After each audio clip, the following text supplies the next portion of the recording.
Buat Tieling terkejut, ada ekspresi berlawanan yang samar-samar di wajahnya, seolah dia meremehkan saran itu. Yun Xiao dan Duan Yue sangat terkejut. Biasanya yang paling ditakuti oleh manusia laut adalah api, dan bahkan seorang sea refiner akan mencoba yang terbaik untuk mencari elemen lain untuk menggantikan api saat memurnikannya. Tapi menurut kepala klan, Tieling memiliki kemampuan terbaik dalam pengendalian api.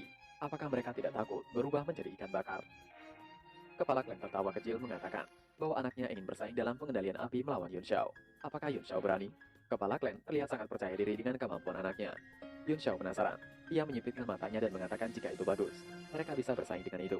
Ia juga ingin melihatnya. Tapi Yun Xiao menanyakan kondisi yang ia sebutkan tadi. Maksudnya taruhan yang mereka sepakati di awal.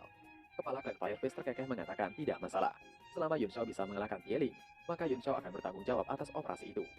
Evan dan Fei terlihat santai, yang membuat Yun Xiao penasaran. Mereka tampak sangat percaya diri. Mereka saling pandang dan mengangguk. Duan Yue samar-samar mengkhawatirkan Yun Xiao saat melihat seorang Firefist tersenyum sinis. Apakah Yun Xiao memiliki kepercayaan diri akan hal itu? Yun Xiao menumpang tangannya di belakang kepala dan mendengus, mengatakan jika ia kalah, ia akan memakan beberapa kepala ikan-ikan itu. Duan Yue mendengus, ia hanya bertanya, dan Yun Xiao tidak perlu bersumpah seperti itu. Jangan terlalu kejam pada dirinya sendiri. Yun Xiao dengan yakin meminta untuk Duan Yue tidak khawatir. Ia akan memenangkan duel itu. Yun Xiao terlihat memasang gaya percaya diri terlalu berlebihan. Burung api seolah-olah terbang mengitarinya. Evan yang melihatnya sedikit ketakutan mencoba menghindari itu. Ia penasaran apakah itu yang dinamakan cahaya alkemis. Yun Xiao mengatakan bukan, itu hanyalah cahaya penghormatan. Tieling tiba-tiba memukul wajah kakaknya dengan tubuh gemetar meminta untuk segera bertanding, dan akan melakukannya di aula besar. Yun Xiao bisa membuat aturannya. Sebelum bertanding, Yun Xiao mengatakan jika pengendalian api tidak lebih dari presisi dan kekuatan, ia akan membuat beberapa gerakan. Jika Tieling bisa meniru apa yang ia buat dan lakukan, maka Tieling akan menang. Jika Tieling tidak bisa, maka dirinya yang menang. Ia meminta persetujuan dari Tieling. Dengan senyum main-main di wajahnya, Tieling memberi isyarat tanda persetujuan. Yun Xiao berbalik dan berjalan menuju ke tengah aula. Mata dingin Yun Xiao menjadi lebih dingin. Dia tidak percaya dicibir oleh sekelompok ikan, dan ia merasa sangat marah. Dalam hatinya mengatakan, sebaiknya mereka melihat apa mereka bisa tersenyum seperti itu setelahnya. Yun Xiao terprovokasi oleh tatapan menghina Tieling. Sepertinya jika ia tidak menunjukkan pada kelompok ikan itu beberapa kemampuan yang ia miliki, kelompok ikan itu akan terus memandang rendah dirinya. Yun Xiao mengelurkan tangan kanannya saat ia mengatakan dengan suara dingin, mereka harus memperhatikan baik-baik. Yun Xiao mencetikkan jarinya dan tiba-tiba gumpalan api muncul di tangannya. Dan dari api kecil di tangannya mulai membesar dan tumbuh lebih besar, lebih tipis dan lebih panjang. Seperti pohon muda yang mulai tumbuh dengan kecepatan yang terlihat dengan jelas, bahkan dengan mata telanjang. Detail pohon kecil itu perlahan muncul, seperti batang, cabang, ranting, dan daun-daun mulai tumbuh. Percikan api kecil juga mulai tersebar bagaikan hujan bintang yang indah. Tieling yang melihatnya tentu terkejut. Yun Xiao bergumam dalam hatinya, mengendalikan api di dalam air lebih sulit dibandingkan dengan di daratan. Ia harus berhati-hati. Pohon itu mulai tumbuh lebih rindang di tangan Yun Xiao. Pohon itu terlihat benar-benar seolah hidup. Mata kepala Clan dan Tievan juga berangsur-angsur melebar. Saat mereka menatap apa yang dilakukan Yun Xiao dengan kaget, wajah mereka dipenuhi dengan ketidakpercayaan. Bahkan Duan Yue pun tercengang. Dia juga adalah orang yang memiliki atribut api. Tapi selama ini, dia selalu meningkatkan kekuatannya dan tidak pernah berpikir untuk mengendalikannya dengan cara yang menyenangkan seperti yang Yun Xiao lakukan saat ini. Duan Yue sempat mengeluh, dan itu bukanlah main-main. Ia bingung sebenarnya apa yang ia lihat. Duan Yue masih terkejut. Pohon berapi Yun Xiao telah tumbuh setinggi 4 atau 5 kaki. Sangat hebat hingga membutuhkan setengah orang untuk memeluknya. Daun-daun mulai berjatuhan. Duan Yue yang melihat sebuah daun terjatuh pun masih tidak percaya. Detail dari daun terlihat sangat jelas, bagaikan pembuluh darah manusia. Semua orang mundur beberapa langkah dengan ngeri. Mereka penasaran, apakah Yun Xiao adalah manusia? Bukankah apa yang dilakukan Yun Xiao itu adalah perbuatan Tuhan? Bahkan Dewa Api tidak dapat mengendalikan api sedemikian rupa. Melihat tatapan ketakutan dari semua orang, Yun Xiao merengus dingin. Yun Xiao mencetikkan jarinya dan seketika, pohon yang terbuat dari api tadi menghilang. Aula yang tadinya terang karena pohon api kini menjadi redup. Wajah Tieling berubah pucat dengan ekspresi terkejut. Keringat dingin mulai mengalir di pipinya. Yun Xiao melewati Tieling dan mengatakan, sudahkah Tieling melihatnya dengan jelas? Sekarang adalah giliran Tieling. Tieling menimpali, alkemis manusia memang luar biasa. Ia belum pernah mencoba tiruan yang begitu bagus sebelumnya. Tetapi itu belum tentu ia tidak bisa. Tieling mengatakan itu dengan menggigit jempolnya keras-keras. Wajahnya serius saat melangkah ke tengah aula.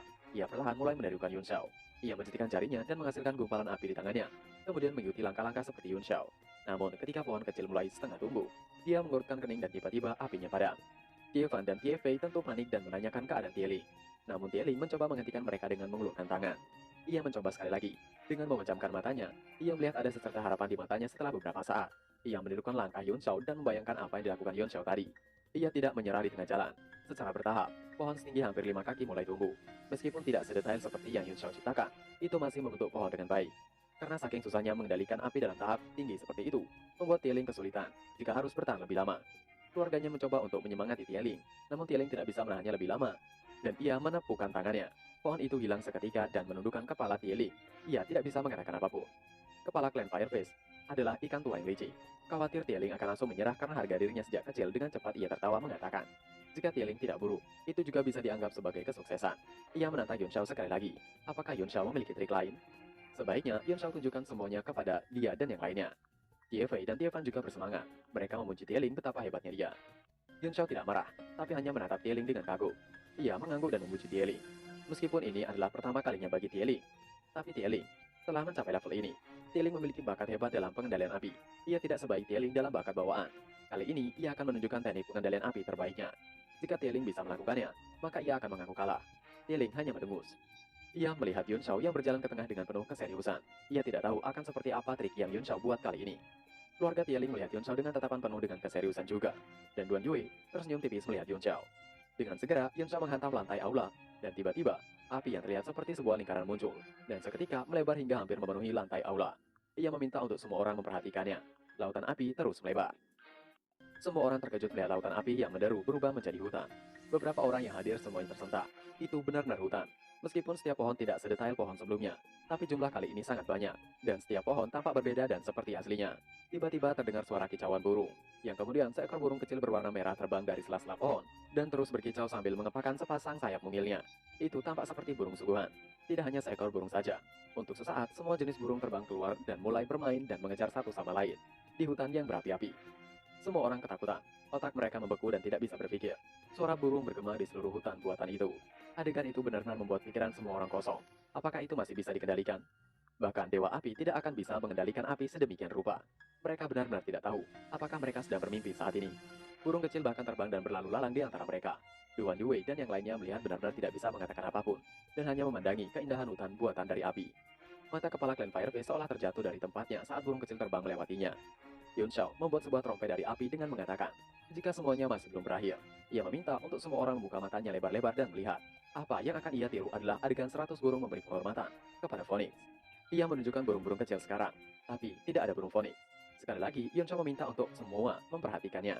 Ia juga menegaskan pada Tieling, jika Tieling bisa melakukan seperti apa yang ia lakukan, maka ia akan mengaku kalah. Tieling terkejut karena semua yang telah Yun Shao buat bahkan belum berakhir. Yun Shao meniup trompet dan seketika, api berbentuk Phoenix muncul terbang di udara. Yun Shao sedikit kecewa dengan bentuk Phoenix-nya. Namun demikian, burung Phoenix itu sudah sedikit menonjol di antara semua burung yang ada. Jadi itu bukanlah masalah. Phoenix itu mulai membentangkan sayapnya dan terbang mengitari hutan diikuti oleh ratusan burung kecil. Seolah-olah burung kecil itu memberikan hormat mereka kepada sang penguasa api Phoenix. Adegan itu benar-benar luar biasa hebat. Seolah-olah berada di dunia dongeng itu sendiri.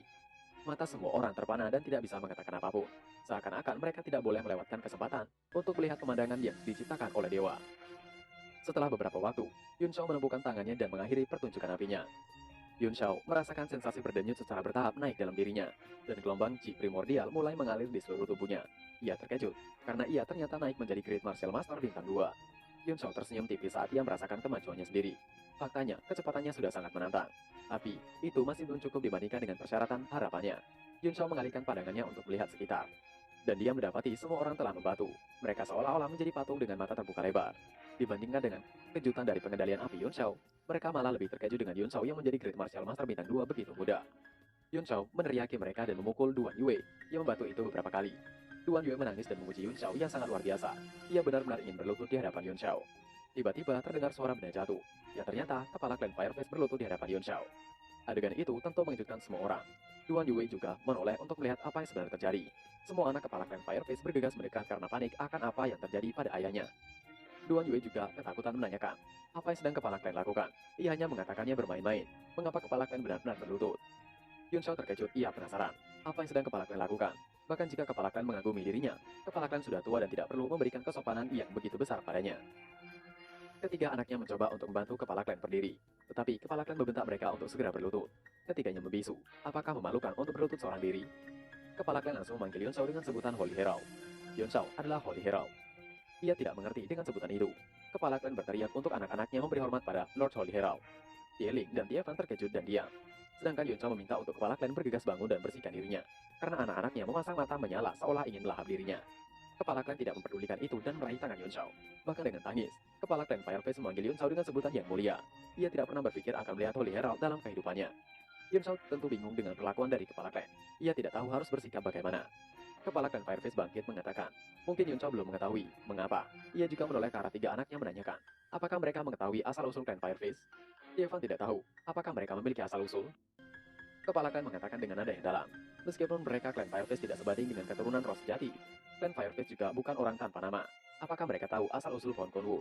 Ketiga anaknya tampak kosong tidak bisa menjawab. Sedangkan Yun Shao menyela. Pohon Kunwu adalah tempat tinggal Phoenix roh sejati zaman kuno, yang dibakar oleh api Nirvana Phoenix, dan akhirnya menjadi pohon ilahi Kunwu. Yun Shao tanpa mengetahui alasan kepala klan Fireface bersikap begitu padanya. Alasannya karena Yun Shao memiliki api Phoenix sejati di dalam tubuhnya. Kini, kepala klan memanggil Yun Shao dengan sebutan yang mulia. Ia membenarkan apa yang dikatakan oleh Yun Shao. Pada zaman kuno, klan Fireface hanyalah sekolah laut biasa. Di wilayah laut inilah roh sejati Phoenix tinggal di pohon Kunwu. Dan api Nirvana secara tidak sengaja membakar salah satu leluhur Fireface. Leluhur mengira dia akan mati, tapi alih-alih mati, tubuhnya berubah secara signifikan di bawah pembakaran api ilahi. Leluhur Fireface mulai berkultivasi dan menjadi kuat. Saat itulah menjadi penguasa wilayah laut saat ini. Tiba-tiba Tiefer menimpali. Apakah itu benar-benar terjadi? Lalu mengapa tidak ada orang Fireface yang bisa masuki Nine Heaven Realm? Kepala klan menghela nafas menimpali. Ia juga memikirkan pertanyaan itu untuk waktu yang lama. Dan akhirnya ia mengerti alasannya. Api Nirvana dari True Spirit Phoenix telah mengubah garis keturunan mereka. Tapi sejak saat itu, garis keturunan mulai menipis melalui generasi selanjutnya. Hari ini, kekuatan keturunan Fireface tidak lagi cukup kuat untuk menerobos Nine Heaven Realm. Terlebih lagi, jika terus berlanjut, akan semakin sulit untuk menerobos ke alam 7 konstelasi. Ia benar-benar khawatir, suatu hari nanti klan Fireface akan berkurang dan menjadi tingkat sekolah laut lagi. Tieling dan yang lainnya terkejut. Mereka tentu menanyakan apa yang harus mereka lakukan. Kepala klan Fireface menatap Yun Shao dengan penuh harap. Ia mengatakan dengan semangat, ia tidak khawatir lagi sekarang. Kedatangan yang mulia Holy Herald adalah bantuan yang dikirim oleh surga pada klan Fireface. Baru saja ia merasakan kekuatan yang sangat hangat dan diinginkan dari Phoenix. Kepala klan menambahkan pertanyaan. Seharusnya yang mulia Yun Shao memiliki Phoenix Divine Flame bukan? Yang lain semua menatap Yun Shao, sementara Duan Yue terkejut. Yun Shao bergumam dalam hatinya, Phoenix adalah makhluk legendaris yang ada di zaman kuno, dan apakah itu nyata atau tidak masih harus diverifikasi.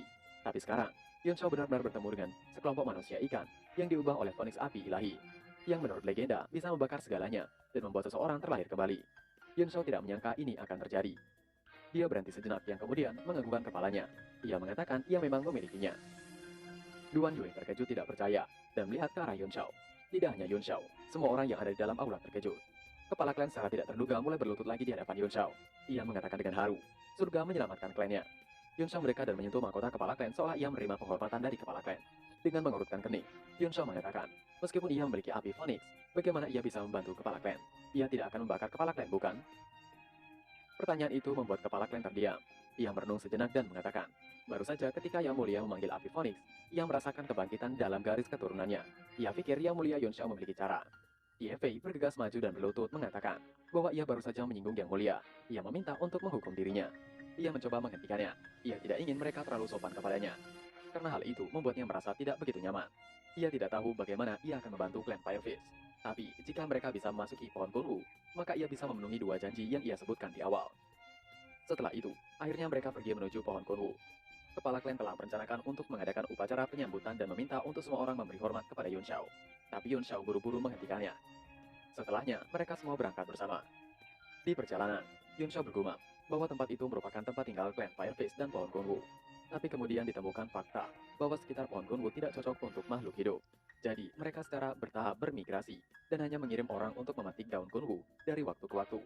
Yun Shao menyadari jika air di sana sangat tenang, bahkan tidak ada ikan kecil terlihat. Seolah-olah itu adalah laut mati. Namun airnya penuh dengan kekuatan. Dia akhirnya mengetahui mengapa klan Fireface bermigrasi. Ada kekuatan aneh di air laut yang tampaknya membuat makhluk bawah air tidak nyaman. Saat mereka terus berenang menuju tempat pohon Kunwu, ada teriakan yang menghentikan mereka. Tentu saja mereka berhenti karena penasaran. Kepala klan menanyakan kepada Yun Shao, apakah Yun Shao pernah bertemu dengan klan Razorface sebelumnya? Klan Razorface memiliki ukuran hampir sama dengan ukuran klan lainnya. Mereka memiliki tubuh berwarna hitam lumpur dan dua mata seukuran kacang yang bersinar. Mereka menatap Yun Shao. Yun Shao menjawab pertanyaan kepala klan. Sepertinya ia memiliki kesan tentang mereka. Tapi dalam hatinya mengatakan, jika diingat kembali, ia telah membunuh ribuan klan Razorface di masa lalu. Kepala klan mengerti dengan maksud Yun Shao, dan ia menanyakan, apakah mereka terburu dan segera pergi menuju pohon Kunwu. Yun Shao mengatakan tentu saja mereka harus bergegas. Dengan kekuatan mereka saat ini, mereka bisa menghadapi klan Razorface. Bahkan, ketika mereka bertemu dengan seorang martial grandmaster, bintang 9 pada saat bersamaan. Tapi wilayah laut saat ini sangat luas, dan ia rasa keberuntungan mereka tidak akan begitu buruk. Yun Shao memerintahkan untuk segera membunuh beberapa clan reservis yang menghadang mereka dengan cepat. Karena ada penjaga, seharusnya pohon Kunwu tidak jauh dari tempat mereka berada saat ini. Kepala klan memuji Yun Shao yang bijaksana. Kepala klan memerintahkan Tiefan untuk segera mengurus mereka dengan cepat. Jangan buang-buang waktu dari Yang Mulia Holy Herald. Dengan gercep, Tiefan segera melesat mendekati mereka. Kecepatan yang lebih cepat daripada burung yang terbang di langit. Sebelum beberapa orang clan reservis mengetahui apa yang terjadi, mereka melihat bagian tubuh mereka terpisah dan kehilangan kesadaran. Tiefan benar-benar menyelesaikannya dengan begitu cepat. Yun Shao dengan segera memerintahkan mereka untuk pergi ke pohon Kunwu dan jangan berhenti. 8 orang segera melesat dengan kecepatan penuh menuruti perintah Yun Shao. Lautan itu sangat luas dan tak terbatas. Terlepas dari beberapa clan reservis, mereka tidak menemukan makhluk lainnya. Yun Shao segera menebarkan indera ilahinya dan menemukan pohon yang menjulang tinggi, yang melingkar di dasar laut, seperti kota kuno yang besar dan mengejutkan untuk dilihat. Yun Shao tiba-tiba memiliki pertanyaan yang terbesit dalam benaknya. Ia menanyakan kepada kepala klan, karena pohon Kunwu adalah tempat di mana roh sejati Phoenix dilahirkan kembali. Mengapa itu ada di dasar laut?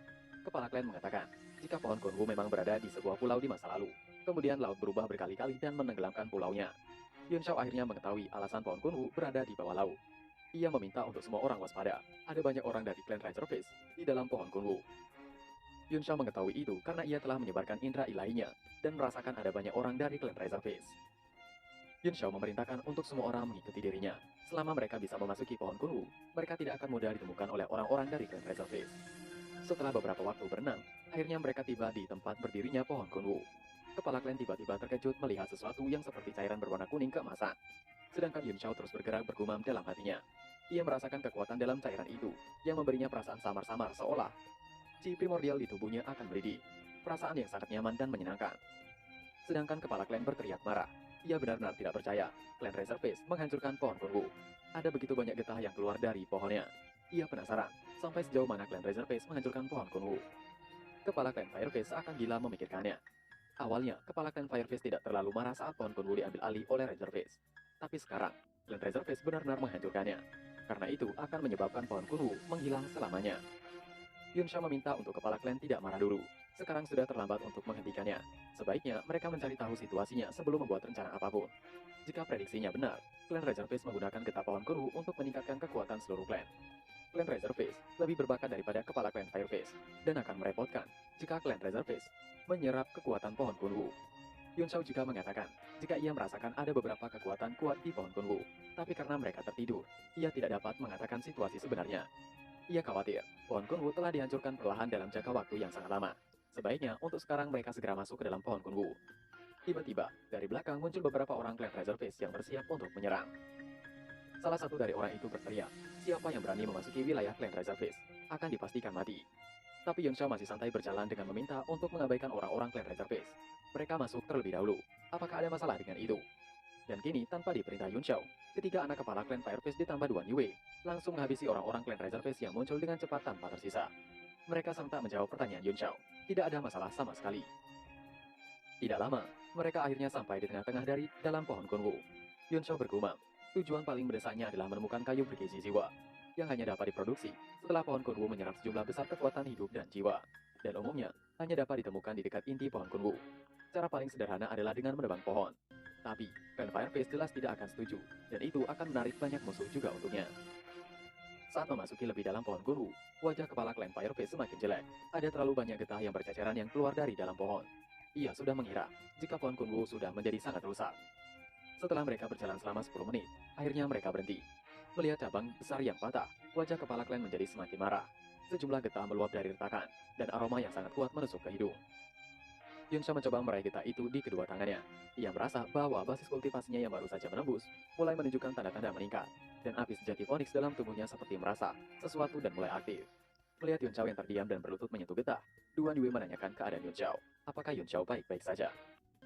Dengan ringan, Yun Shao menimpali jika ia baik-baik saja.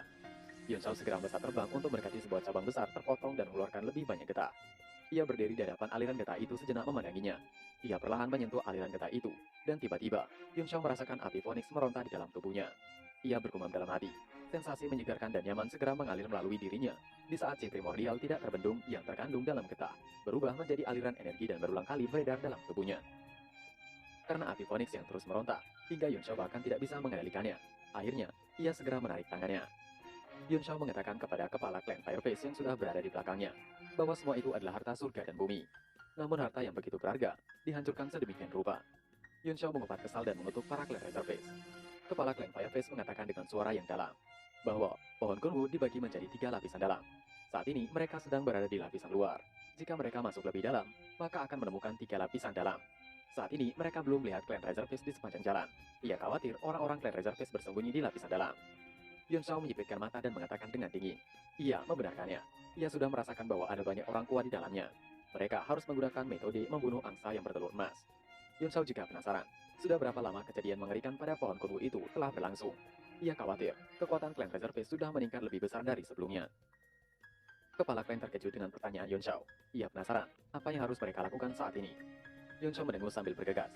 Ia mengatakan sebaiknya mereka melihat siapa yang menang lebih dahulu. Klan Razorface telah merampok getah, jadi mereka juga harus merampoknya. Tiba-tiba, ada seseorang yang menanggapi ocehan Yun Shao mengatakan, jika itu adalah ide yang bagus. Tapi sayang sekali, Yun Shao dan yang lainnya akan mati. Sosok itu tiba-tiba muncul di depan Yun Shao dan yang lainnya. Orang itu adalah salah satu orang klan Razorface yang mengejar Yun Shao dan yang lainnya. Kepala klan terkejut dengan kedatangan sosok itu. Orang klan Razorface itu mengatakan, ia telah penasaran siapa yang menyusup ke dalam pohon Kunwu. Tapi ia tidak menyangka, yang berani menyusup adalah sampah dari klan Fireface. Ekspresi kepala klan Fireface dan anak-anaknya berubah drastis. Dalam hati kepala klan mendeci kesal. Beraninya menyebut Fireface sebagai sampah. Kepala klan mengeratkan giginya dan mengatakan dengan lantang, klan Razorface saat pertama kali datang ke Laut Selatan.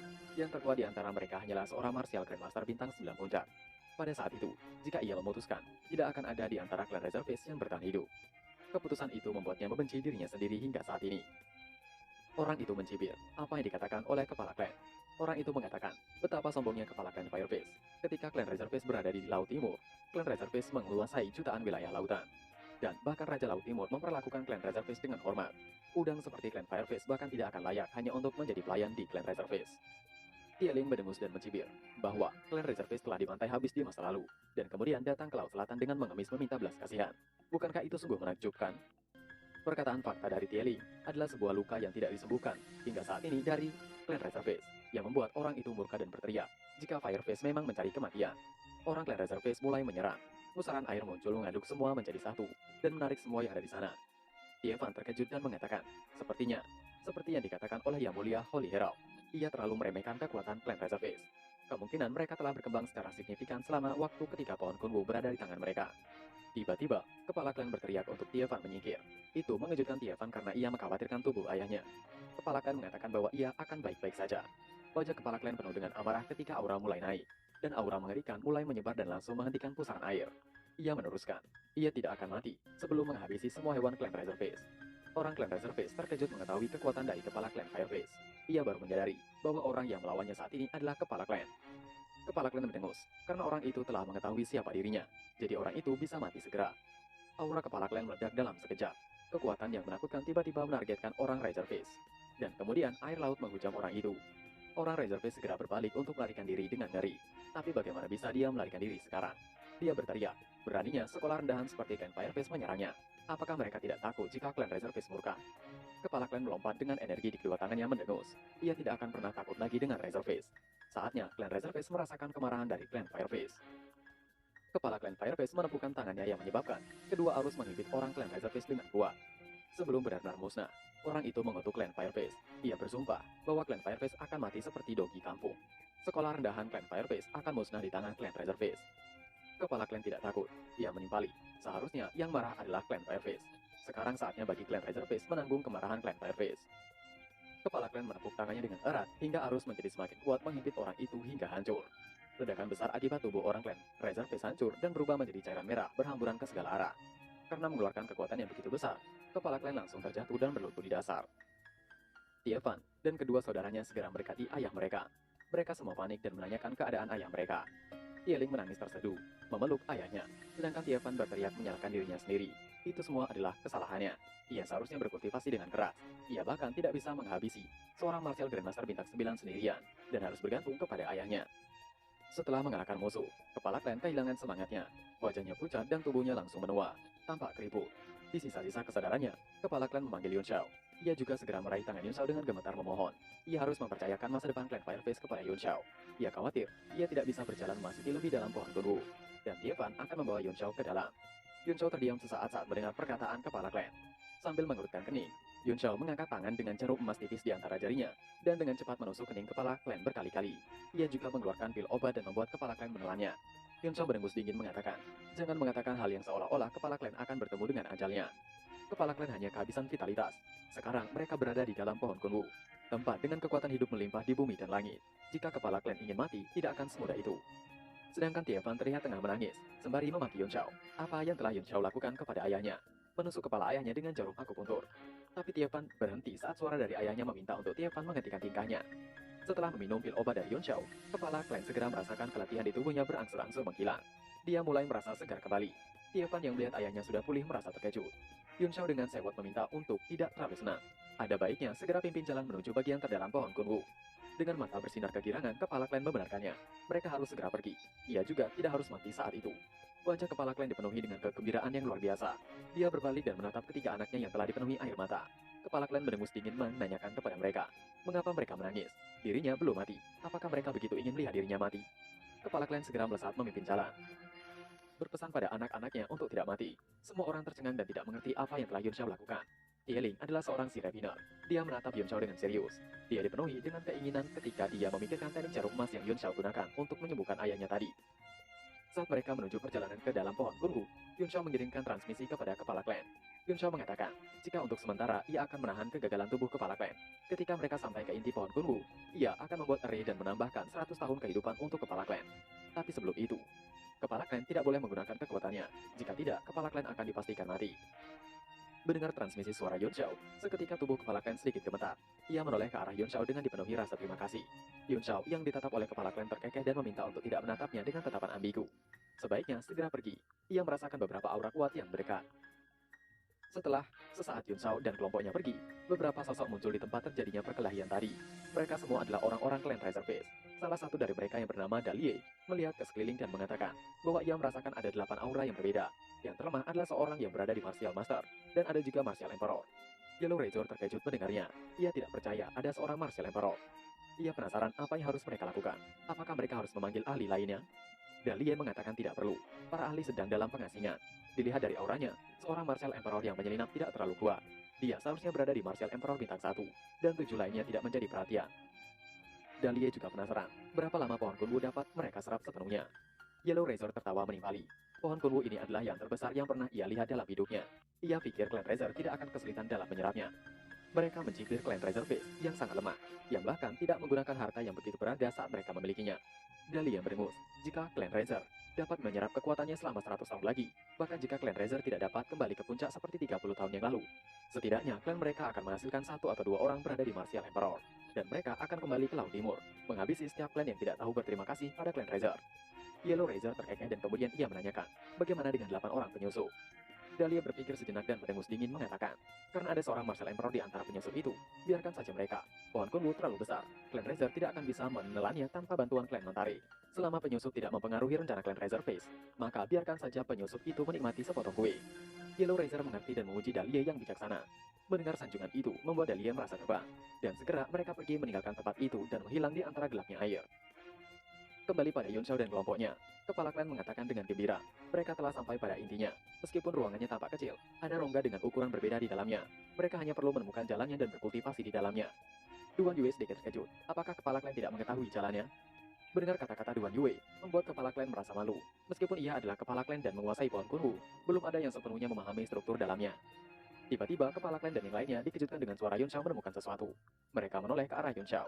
Yun Shao tengah berusaha untuk membuat celah itu dengan kekuatannya, dan seketika celah itu terbuka lebar dan membuat sebuah lorong.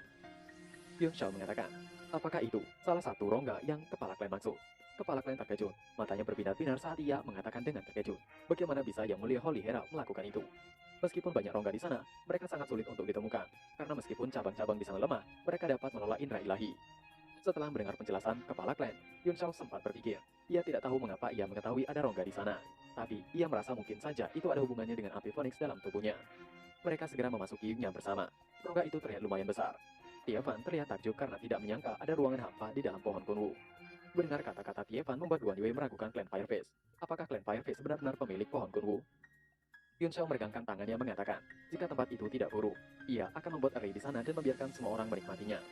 Begitu selesai bicara, Yun Shao meminta Tieling untuk membantu, dan yang lainnya akan berjaga di pintu masuk. Yun Shao mengeluarkan banyak Primordial Stone dan menyusunnya mengitari tempat yang akan mereka gunakan.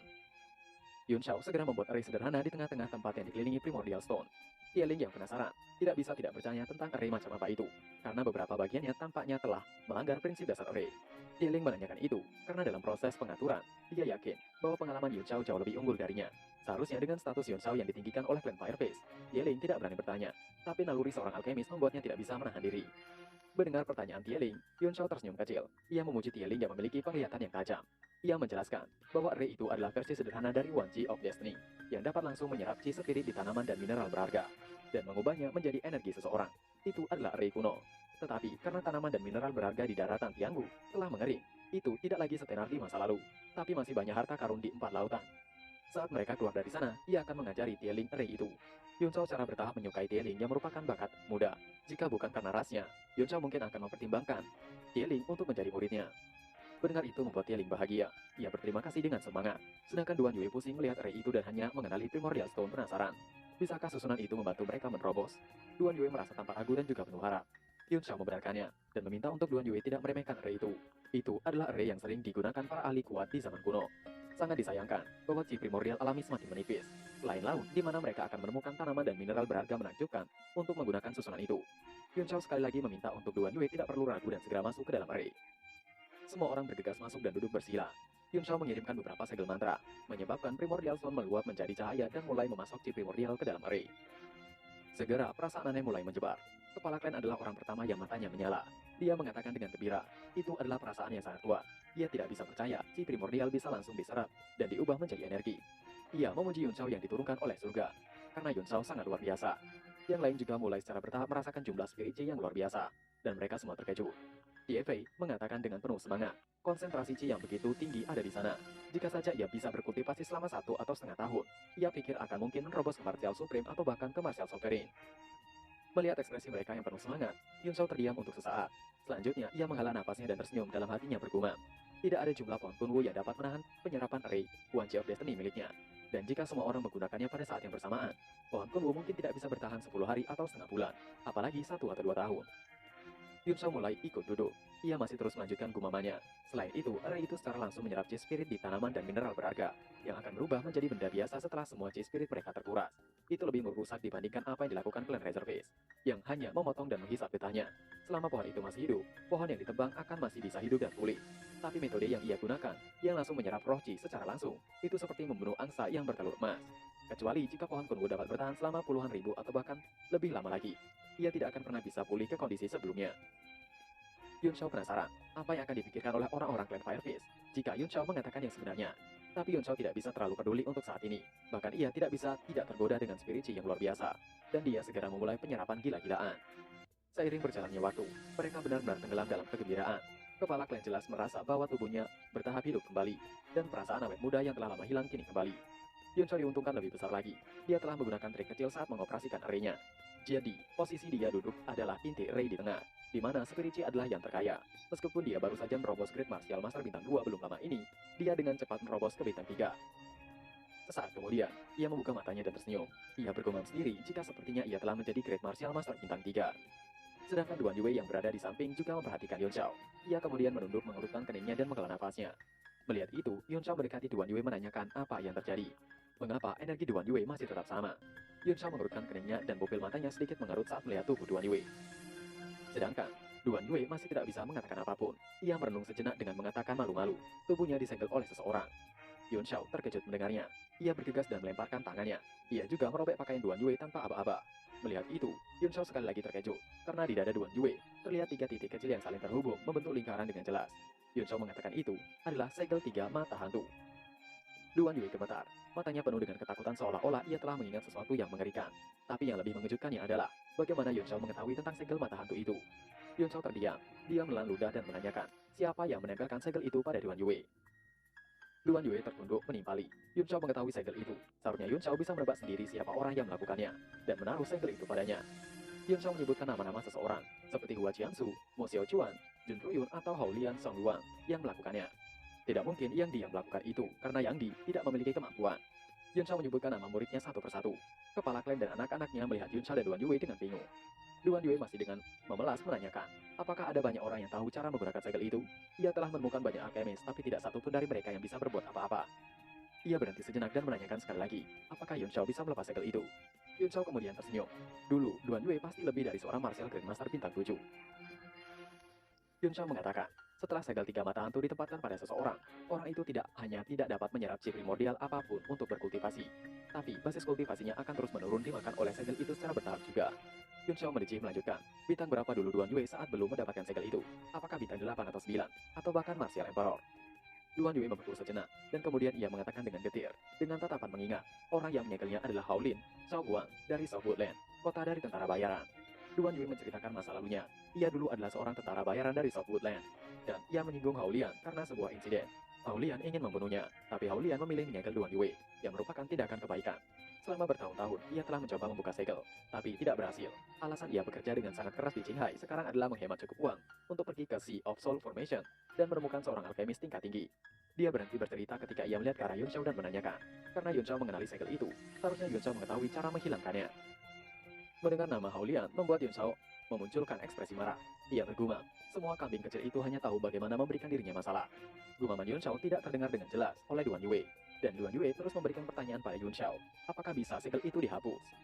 Yun Shao tersenyum main-main sambil menganggukkan kepalanya. Ia mengatakan tentu saja itu bisa dihapus, dan metodenya sangat sederhana. Duan Yue bisa melakukannya sendiri. Duan Yue terkejut bahagia. Ia berlutut dan memeluk kaki Yun Shao. Ia terus mendesak Yun Shao untuk mengatakan padanya, karena segel itu membuatnya tidak bisa tidur dengan nyenyak. Yun Shao mengatakan dengan enteng, cara melepaskannya sangat sederhana. Duan Yue hanya perlu mengkebiri diri sendiri, dan segelnya akan secara otomatis terangkat. Ruangan itu tiba-tiba sunyi, yang kemudian semua orang tertawa terbahak-bahak. Tapi mereka menahan tawanya, karena merasa tidak sopan tertawa seperti itu di depan Holy Herald. Sedangkan Duan Yue benar-benar merasakan sakit yang luar biasa, bahkan sebelum ia benar-benar memotong masa depannya. Kening Duan Yue meneteskan keringat dingin. Ia meminta untuk tidak bercanda di saat ia sudah dalam keadaan yang menyedihkan seperti itu. Yun Shao menatap Duan Yue dengan mengatakan ia tidak sedang bercanda. Segel itu ditemukan secara tidak sengaja oleh Hao Lian Shaohuang, dan kemudian dimodifikasi oleh Gu Feiyang.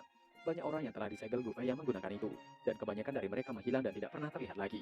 Tapi ada seseorang yang bernama Ren Bubai, yang secara paksa mengkebiri dirinya sendiri, dan memecahkan segelnya. Ekspresi Vampire Face berubah drastis saat mendengar nama Gu Feiyang.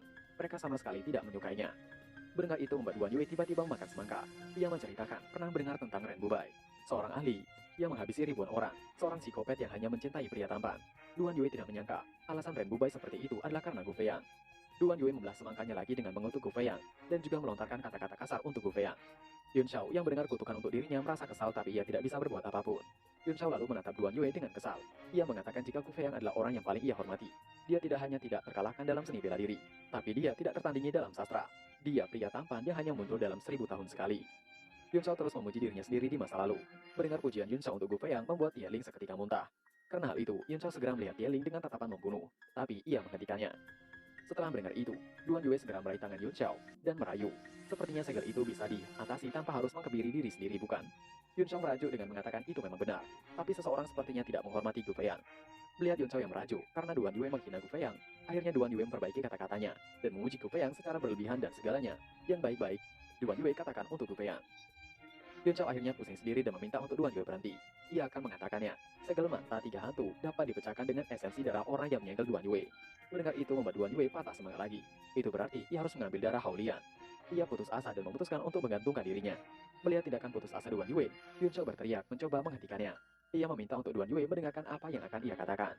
Yun Shao dengan semangat mengatakan, ia akan mengajarkan Duan Yue metode untuk membuka segel itu selama 1 jam setiap hari. Sebelum menemukan solusi terbaiknya, yaitu mendapatkan esensi Hao Lian untuk menghilangkan segel mata tiga hantu. Duan Yue sedikit kesal dengan itu. Jika ia memiliki kemampuan untuk mendapatkan darah Hao Lian, ia akan menangkapnya dan membuatnya melepaskan segel itu. Duan Yue juga merasa lega ketika mendengar dia membuka segel itu selama 1 jam sehari. Lebih baik memecahkannya dalam batas waktu daripada harus memotong masa depannya. Jika bisa memulihkan kekuatannya, bahkan jika hanya 1 jam, ia bisa menyelesaikan banyak hal dalam jangka waktu itu. Yun Shao meminta untuk Duan Yue tidak perlu khawatir tentang itu, selama dia patuh padanya dan mendengarkan apa yang ia perintahkan. Ketika saatnya tiba, ia akan meminta Hao Lian Shanghuang dengan hormat mencelupkan lehernya dan membiarkan Duan Yue mengambil darah Hao Lian. Yun Shao mengatakan dengan tersenyum. Yun Shao meminta untuk Duan Yue mempelajari dengan cermat. Terlebih lagi, jika Duan Yue mempraktikkan teknik yang akan ia ajarkan, itu tidak akan mempengaruhi meditasi Duan Yue pada waktu normal. dan tidak akan ada banyak perbedaan antara memiliki atau tidak memiliki segel. Mendengar itu, membuat Duan Yue duduk bersila dan bergumam dalam hatinya. Silakan saja Yun Xiao sesumbar. Jika Yun Xiao memiliki kemampuan untuk membuat Hao Lian menjulurkan leher pada Yun Xiao, maka Yun Xiao tidak akan tinggal di tempat yang begitu terpencil. Duan Yue tampak mencibir tapi dia mendengarkan dengan gugup ajaran Yun Xiao. Segera sebuah teknik muncul di benaknya melalui transmisi suara Yun Xiao. Duan Yue segera mempelajarinya.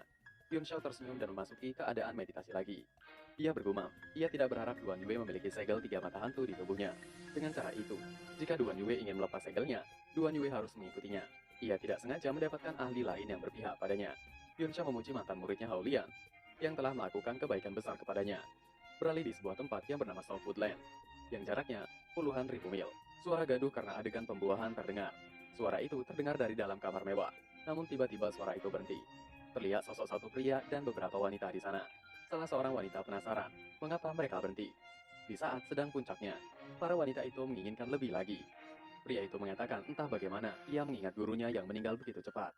Seorang wanita mengatakan, pasti seorang guru dari Hao Lian sangat kuat. Karena panggilan wanita itu pada si pria menggunakan sebutan Hao Lian, sudah dipastikan pria itu adalah Hao Lian Xiaohuang, salah satu murid dari Gu Feiang. Dengan membelai pipi wanita itu, Hao Lian mengatakan, cara gurunya memperlakukan wanita sangat berbeda. Dia mencintai satu garis dan setia. Itulah yang membuatnya berpikir gurunya adalah orang yang bodoh dalam hal percintaan. Dan cara yang ia gunakan saat inilah yang lebih baik. Menjaga beberapa gadis yang ia temui dan bersenang-senang. Pembicaraan mereka tentang guru dari Hao Lian terus berlangsung beberapa saat, hingga salah satu wanita mengatakan hal yang tidak sepatutnya dikatakan. Yang mana wanita itu mengatakan, apakah guru Hao Lian tidak bisa melakukan apapun di ranjang? Mendengar pernyataan itu, membuat Hao Lian terdiam. Seketika itu juga, rasa dingin samar menyebar di balik tirai. Dengan beranjak dari ranjang, Hao Lian mengatakan, jika ia akan memaafkan mereka kali ini, tapi jika ada di antara mereka yang berbicara buruk lagi tentang gurunya, ia akan membunuh keluarga mereka semua. Suara tanpa emosi itu membuat sekelompok wanita bergetar ketakutan seolah-olah mereka telah jatuh ke dalam gunung es. Hao Lian keluar dari tendanya dan bergumam, beberapa bulan lagi akan menjadi peringatan kematian gurunya. Ketika ia menerobos ke Martial Sovereign, ia akan pergi ke Gunung Tiandang mencari tahu kebenaran tentang penyebab kematian gurunya. Hao Lian berteriak pada beberapa wanita yang ada di dalam tenda. Ia sedang tidak nafsu makan kali ini. Jika mereka menginginkan lebih, mereka bisa mencari timun di dapur. Kembali pada Yun Xiao di dasar laut. Yun Xiao terlihat tenggelam dalam kesenangan karena pertumbuhan energi yang cepat. Dia belum pernah begitu boros sebelumnya, bahkan dalam kehidupan sebelumnya. Setelah beberapa hari, si primordial yang berkumpul di tubuhnya menjadi gelisah. Ada tanda-tanda samar yang akan menembus bintang 4. Tapi ia gagal karena ia merasakan sesuatu dan segera membuka matanya. Terlihat sosok yang tiba-tiba muncul mengatakan, ia penasaran mengapa Ciroh pohon kunwu menjadi tidak stabil. Ternyata ada penyusup. Sosok itu melirik ke arah Yun Xiao dan tepatnya melihat ke arah Rei. Ia meminta untuk memberikan array itu dan ia akan mengampuni mereka dengan cara membunuh tanpa menghancurkan tubuh. Kepala klan terkejut melihat sosok itu yang merupakan Dameng, petinggi dari klan Razer. Kepala klan juga tambah terkejut karena Dameng telah menjadi seorang martial emperor. Dameng mengatakan pada kepala klan untuk meninggalkan array itu jika kepala klan orang bijak. Ia akan memaafkan kejahatan yang dilakukan klan Fireface. Tapi mulai sekarang, klan Fireface akan menyerah pada klan Razorface dan mendengarkan apa yang dikatakan klan Razorface. Yun Xiao dan Duan Yue hanya melihat dengan geram. Kepala klan geram dan marah memaki Dameng. Klan Razorface adalah perampok yang telah menghancurkan pohon kunwu sedemikian rupa. Klan Fireface tidak akan tinggal diam. Dameng mencibir kepala klan dengan mengacungkan ibu jarinya ke bawah mengatakan, tumbuhan dan mineral berharga hanya dapat dimiliki oleh orang yang cakap. Pohon kunwu telah bersama klan Fireface selama lebih dari 10.000 tahun. Namun klan Fireface hanya kelas D. Itu sangat disayangkan. Meskipun klan Razorface telah mengambilnya belum lama ini, kekuatan klan Razorface telah meningkat pesat. Ketika dirinya datang ke Laut Timur, ia hanya seorang martial Grandmaster bintang 9. Dan sekarang dirinya telah menjadi seorang martial emperor bintang 2. Kepala klan menimpali betapa ia membenci dirinya sendiri. Ia mengeratkan gigi dengan kuat, bergumam dalam hati, jika ia ingin melawan klan Razorface, dia mungkin akan menang. Sekarang musuh telah menjadi seorang martial emperor bintang 2 dan berada di puncak kehidupan. Dan kepala klan sendiri menyadari, jika dirinya saat ini hanyalah seorang martial emperor bintang 1 yang tua dan sekarat, tidak memiliki kesempatan untuk menang. Tiba-tiba transmisi suara Yun Xiao terdengar di telinga kepala klan. Yun Xiao meminta untuk kepala klan menahan selama mungkin. Ye-Fan telah mencapai ambang penerobosan. Dan selama dia menerobos, mereka berdua bisa bergandengan tangan dan masih memiliki harapan. Mendengar itu membuat kepala klan tercengang dan melirik ke arah anaknya. Ye-Fan terlihat berkeringat dingin, dan dia jelas sedang berjuang di ambang penerobosannya. Dan dengan ekspresi kesedihan di wajahnya, sedangkan Tie Ling dan Tie Fei telah menerobos menjadi seorang martial Grandmaster bintang 9 puncak. Meskipun mereka berada di tahap awal, tapi tingkat energi mereka jelas meningkat. Kepala klan segera merasakan tanggung jawab yang besar. Ia bergumam, harapan klan Fireface bertumbuh pada mereka, dan ia harus melindungi mereka bahkan jika dia harus hancur berkeping-keping hari ini. Kepala klan menoleh melihat Dameng, dan memejamkan matanya sesaat. Saat Dameng mengatakan, jangan membuat dirinya mengulangi perkataannya. Dameng meminta untuk menyerahkan array itu, tapi sebelum ia selesai dengan kata-katanya, kepala klan telah memberikan pukulan di tubuh Dameng. Kecepatan kepala klan yang sangat luar biasa, hingga sulit untuk diikuti oleh mata telanjang. Kepala klan berteriak untuk Dameng tidak berharap akan hal itu. Langkahi dulu mayatnya jika menginginkannya. Kepala klan masih terus mendorong Dameng menjauh. Mereka membentur dan menghancurkan akar pohon kunwu sejauh mungkin. Dameng yang masih terdorong itu mengatakan dengan menahan tawanya. Apakah kepala klan Fireface bisa membunuhnya? Ataukah kepala klan ingin mengulur waktu? Bahkan jika orang itu merobos menjadi Martial Emperor, ia akan menghabisi kepala klan dan orang itu bersamaan. Orang yang dimaksud oleh Dameng adalah Tievan. Dameng melanjutkan, semenjak kepala klan terobsesi dengan obsesinya, maka ia akan mengajarkan pada klan Fireface pelajaran yang tidak akan pernah terlupakan. Sedangkan Yun Shao tengah memandangi suatu tempat dan bergumam. Tidak terduga bahwa Heng Yuan juga telah memasuki pohon kunwu. Heng Yuan adalah seorang martial grandmaster bintang 9 puncak. Setelah tinggal di pohon kunwu untuk beberapa hari, ia takut Heng Yuan telah menerobos menjadi seorang martial emperor. Sedangkan Tie Fei bergumam dengan semangat. Ayahnya sangat kuat, padahal lawannya adalah seorang martial emperor bintang 2. Di sisi Tieling terkejut dan khawatir. Apakah ayah mereka akan baik-baik saja? Mendengar itu membuat Yun Shao sedikit mengernyit dan mengatakan dengan tinggi, apa yang mereka lakukan? Mereka harus fokus pada peningkatan kekuatan mereka sebanyak mungkin. Kepala klan sedang berjuang di luar sana dengan mempertaruhkan nyawanya untuk memberi mereka waktu yang lebih banyak. Mendengar itu membuat Ye Fei dan juga Tieling terkejut dan diam seketika. Yun Shao mengetahui kondisi kepala klan saat ini. Semakin banyak kekuatan yang dikeluarkan, semakin cepat usia dikonsumsi. Menurut Yun Shao, kepala klan tidak bisa bertahan lama. Evan juga memahami hal itu. Dia panik. Tubuhnya bergetar hebat karena bahkan tidak mampu mencapai penerobosan di saat genting. Ia mericih dan mengumpat kesal pada dirinya sendiri. Evan mendorong lebih keras si primordial ke dalam tubuhnya. Dia tahu jika dia tidak menerobos, dia tidak akan bisa menandingi Dameng hanya dengan kekuatan Martial Grandmaster bintang 9-nya. Melihat Evan yang kesulitan, Yun Shao menghela nafas dan mengatakan, untuk Evan merelaksasikan pikirannya, arahkan Chi kembali ke primordial. Ketika pikiran kosong, iblis lenyap dan kesuksesan datang dengan sendirinya. Suara Yun Shao berdering di telinga Tievan seperti aliran mata air roh, yang membuatnya tiba-tiba merasa tercerahkan. Dia menjernihkan pikirannya sekaligus tetap tenang, dan auranya mulai segera mengalami perubahan. Pada saat itu, Spirici dengan gila-gilaan diserap oleh Array Uwanci of Destiny, tampaknya telah ditelan oleh Tievan. Tubuhnya diselimuti Spirici bagai kepompong. Adegan itu membuat Duan Yue menatap Yun Shao dengan terkejut. Dalam hatinya bergumam, Yun Shao benar-benar membimbing seorang Martial Grandmaster bintang 9 puncak untuk merobos. Itu adalah sesuatu yang tidak bisa dilakukan, bahkan jika Yun Shao sedikit lebih tinggi tingkat kultivasinya dari Tievan. Namun Yun Shao melakukannya dengan santai, seolah-olah sedang mengajar muridnya. Yun Shao tersenyum sambil melihat Tievan. Kemudian ia menutup matanya mulai melanjutkan kultivasinya. Tiba-tiba suara ledakan terdengar dari dalam tubuh Tievan. Dan temperamennya berubah secara drastis pada saat itu juga. Ia menggerang dengan luar biasa kuat. Kini, Tievan yang berdiri gagah dengan bangga menunjukkan bahwa ia telah menjadi seorang Martial Emperor. Tie Fei dan Tieling melihatnya dengan penuh kekaguman. Duan Yue juga terkejut bergumam, benar-benar telah menerobos. Dengan segera, Tievan membungkuk dan berterima kasih pada Yun Shao. Sedangkan Yun Shao hanya mengangguk mendapatkan terima kasih itu. Dengan segera, Tievan melompat menerobos pohon kunwu untuk membantu ayahnya. Di saat yang bersamaan, Yun Shao telah berhasil menerobos menjadi seorang Great Martial Master bintang 4, yang beberapa saat lalu masih berada di bintang 3. Yun Shao dengan mulus menerobos dan segera bangkit. Ia meminta untuk semua orang bersiap. Ia khawatir, kepala klan dan Tievan tidak bisa bertahan lama, dan pertempuran telah menghasilkan banyak suara, yang mungkin telah memperingatkan klan Razorface. Tieling dengan cemas menanyakan, apakah ayahnya dan saudaranya akan baik-baik saja. Tiba-tiba suara samar terdengar. Untuk mereka melanjutkan kultivasi, ia akan mengurus sisanya. Itu membuat semua orang terkejut. Dan kemudian mereka melihat mata Duan Yue berbinar saat dia memberi Yun Shao tatapan bersyukur, sambil mengambil langkah meninggalkan ruangan itu. Mata Yun Shao berkedip dan bergumam, Duan Yue benar-benar seorang Martial Emperor.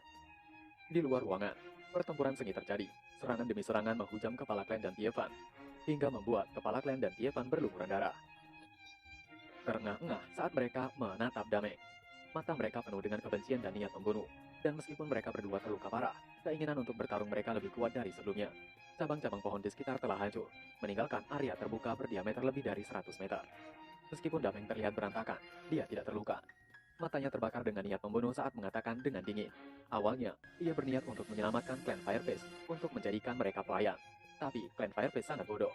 Lebih baik ia menghabisi mereka saat itu juga. Serangan dari Dameng membuat kepala klan dan Tievan kewalahan. Tievan mengkhawatirkan kepala klan yang terlihat membutuhkan seteguk cairan merah akibat serangan Dameng. Kata-kata Dameng ditimpali oleh seseorang dari belakang mengatakan bahwa Damenglah yang akan mati. Dameng terkejut. Ia segera berbalik dan melihat seorang lelaki. Duan Yue membuka bajunya dan mengatakan, jika pohon kunwu adalah milik para Firefish, jangan pernah berpikir seafood monster seperti mereka mengakuinya.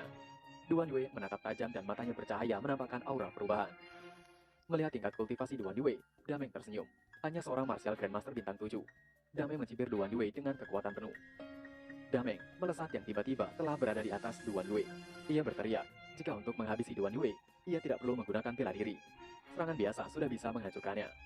Dameng meremehkan Duan Yue yang hanya seorang martial Grandmaster bintang 7. Duan Yue masih santai melihat Dameng yang telah ada di atasnya dengan kaki yang bersiap menghantamnya. Dameng segera menghujamkan kakinya, memukul Duan Yue dengan kuat hingga menyebabkan ledakan besar dan kepulan asap. Kepala Klan Lin juga Tiefan terkejut melihat situasi itu. Keduanya panik dan memanggil Duan Yue. Mereka takut, akankah Duan Yue telah mati karena serangan itu. Kepulan asap debu membumbung memenuhi ruangan, dan kawah akibat tendangan Dameng kepada Duan Yue terbentuk lebar. Dalam kepulan asap itu, terlihat Duan Yue telah menahan kaki Dameng menggunakan kedua lengannya. Tentu saja itu mengejutkan Dameng. Bagaimana mungkin seorang martial Grandmaster bintang 7 bisa menghentikan serangannya? Perlahan Dameng menyadari ada yang salah. Ia penasaran, perasaan apa yang tiba-tiba menjalar di tubuhnya seolah tanda bahaya. Duan Yue yang tubuhnya bergetar hebat menahan kaki Dameng yang masih menekannya mengatakan, sudah lama sekali, perasaan yang hilang kini muncul kembali. Aura api putih mulai meluap dari dalam tubuh Duan Yue. Tubuhnya juga mulai menunjukkan perubahan. Tubuhnya membesar. Otot-otot tubuhnya mulai muncul seolah Duan Yue akan menjadi seorang yang berbeda. Merasakan aura Duan Yue yang perlahan berubah, membuat Dameng bergumam, apakah tingkat kultivasinya berubah menjadi Grandmaster bintang 8. Tapi ia menyadari tidak hanya bintang 8, itu menjadi bintang 9 dan masih terus bertambah. Dameng benar-benar khawatir, itu mustahil. Segel mata tiga hantu Duan Yue perlahan mulai memudar, dan Dameng menyadari tingkat kultivasi Duan Yue tumbuh dari bintang 7, 8, dan 9. Kini telah menjadi seorang martial emperor. Wajah Duan Yue terlihat sangat bersemangat. Dengan tatapan matanya yang tajam, Duan Yue mengatakan dengan suara dalam, segel mantra tiga iblis terbuka. Seketika, energi yang ditekan airnya bergegas ke ambang akhir. Ledakan besar, membumbung tinggi, api putih meluap dan seolah membakar di sekitar. Tidak hanya Dameng, bahkan Tiefan dan kepala klan terkejut. Aura Duan Yue tidak berhenti setelah maju karena martial emperor, tapi terus meningkat. Di saat bersamaan, sesuatu terlepas dari tubuh Dameng. Duan Yue yang menampakkan wujud aslinya yang merupakan seorang martial emperor.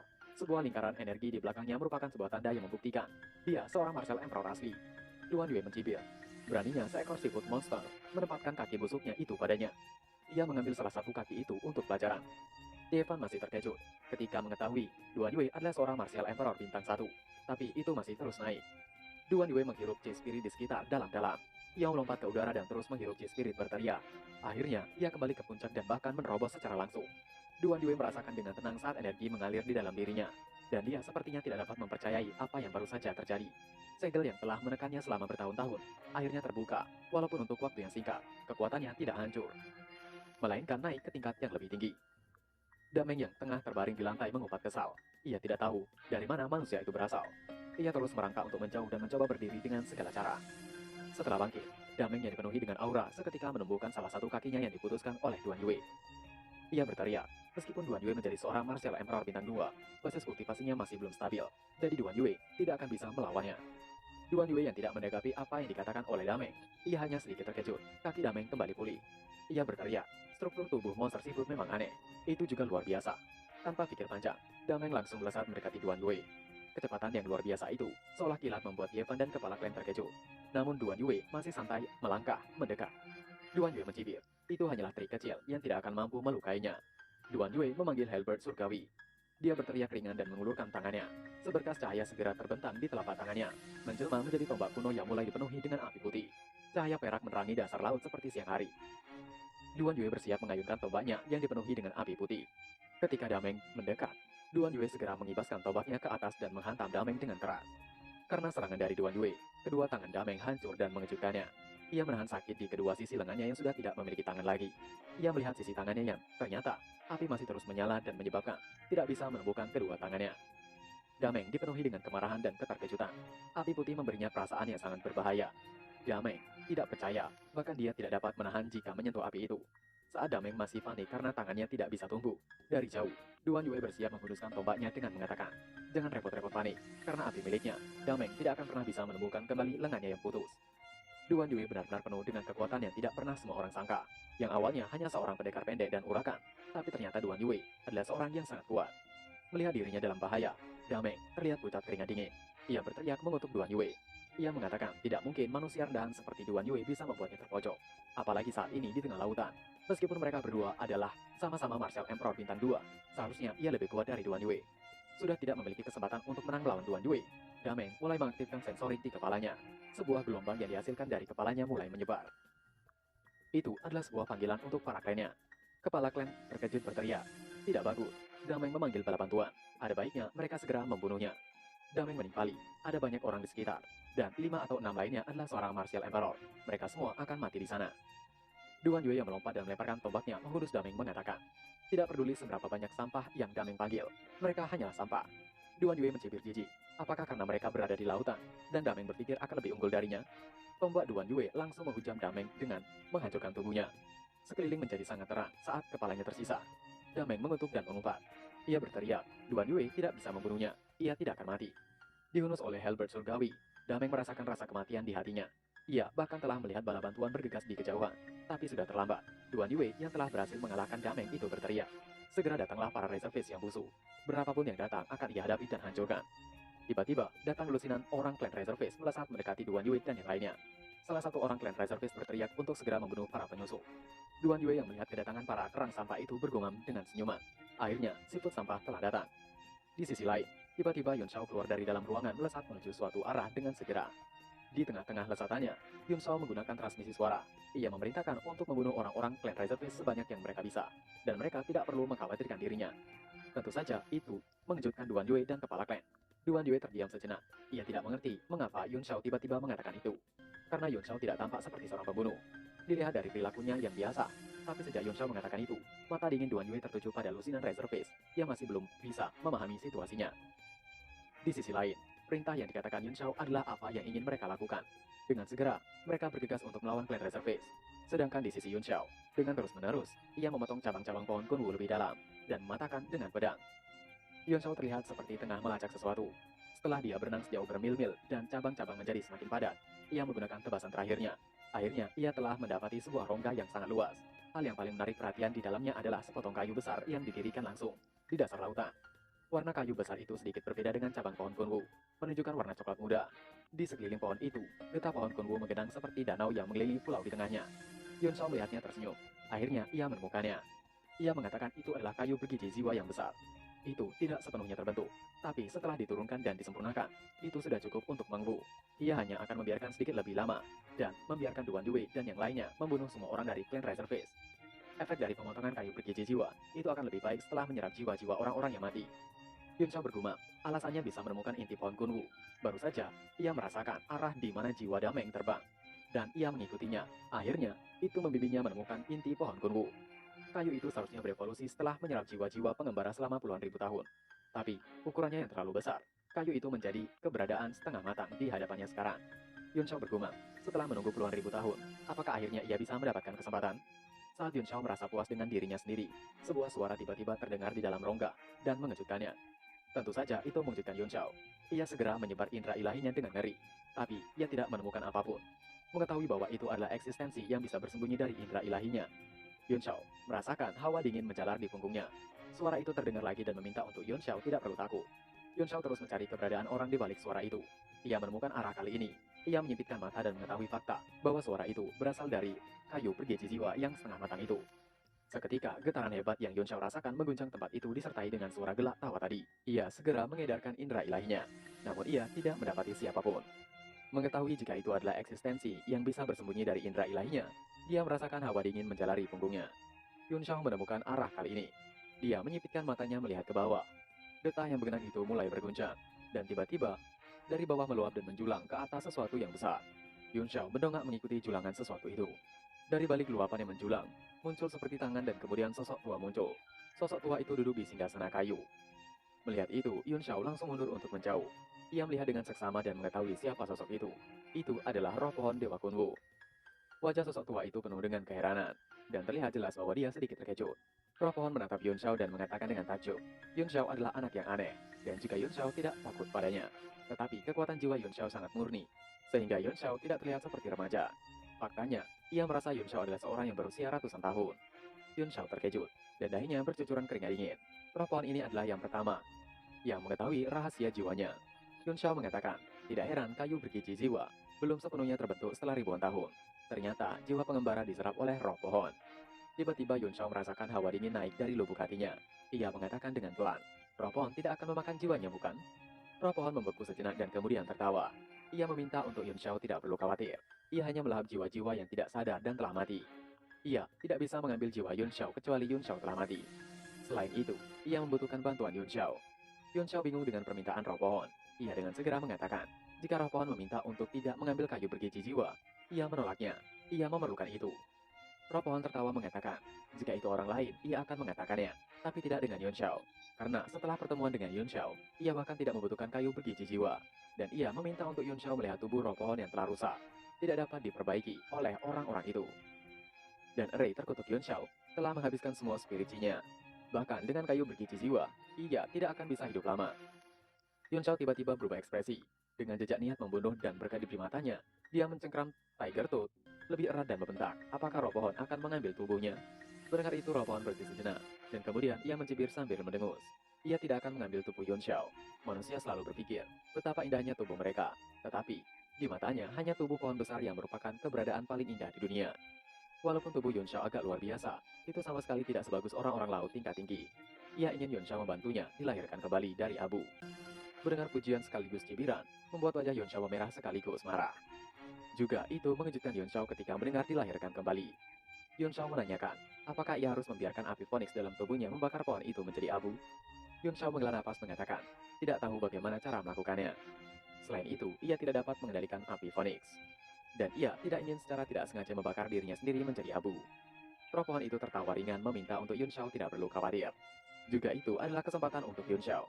Selama Yun Shao mendapatkan bantuannya, Yun Shao tidak akan menghadapi masalah dalam mengendalikan api Phoenix. Dan jangan lupa bahwa ia telah melihat Phoenix yang sebenarnya bangkit dari abu. Roh pohon itu terkekeh. Jika Yun Shao membantunya, ia berjanji akan mengajari Yun Shao cara menaklukkan api Phoenix. Ia pikir ia tidak perlu memberitahu Yun Shao manfaat dari itu bukan? Juga, ia bisa menuangkan semua roh Qi yang tersisa ke dalam tubuh Yun Shao sebelum ia memasuki nirvana. Itu bisa membantu Yun Shao menerobos ke ranah Martial Lord. Itu adalah manfaat yang akan Yun Shao terima jika membantunya. Yun Shao berpikir keras tentang itu.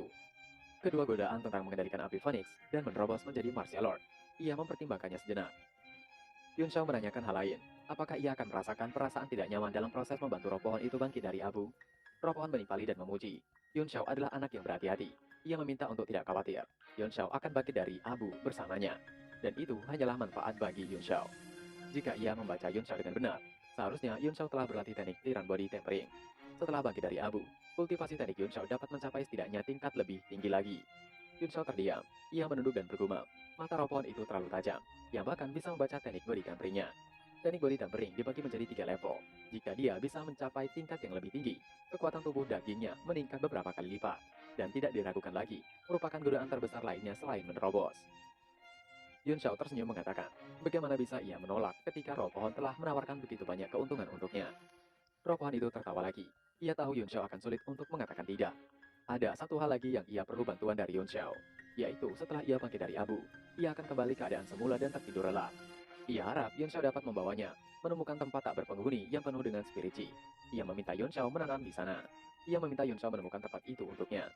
Seolah takut Yun Shao tidak menepati janjinya, roh pohon menawarkan hal lain. Selama Yun Shao melakukan itu untuknya, ia akan memberi Yun Shao manfaat yang menantang surga ketika ia terbangun. Mendengar itu membuat Yun Shao mencibir, tapi juga dipenuhi dengan penasaran. Ia tidak ingin roh pohon membodohi dirinya. Pada saat roh pohon terbangun nanti, dan pada saat itu juga roh pohon sudah tidak memiliki apapun yang berharga. Apakah roh pohon ingin membiarkan ia memakannya? Itu membuat roh pohon ketakutan dan terkejut. Dia buru-buru menjelaskan, jika Yun Shao dapat melindungi dirinya sampai ia bangun dan aman, ia dapat mentransfer gumpalan Great Primal Qi kepadanya. Mendengar itu, Yun Shao benar-benar terkejut. Saking terkejutnya, ia melompat ke wajah roh pohon dan berteriak. Apakah itu benar? Yun Shao bagai seekor peliharaan mendapatkan makanan. Ia memuji roh pohon, padahal sebelumnya ia mencibir. Roh pohon mengatakan dengan bangga, satu-satunya gumpalan energi primal Qi yang ia miliki telah disempurnakan menjadi Qi intrinsiknya. Jika ia bisa terakhir kembali dari abu, ia bisa mengolah gumpalan kedua dan ketiga. Ia bisa memberi Yun Shao gumpalan sebagai tanda terima kasihnya. Roh pohon menanyakan, apakah itu tawaran yang layak? Dengan semangat Yun Shao berteriak, tentu saja, itu sangat-sangat layak. Yun Shao mengangguk berulang kali.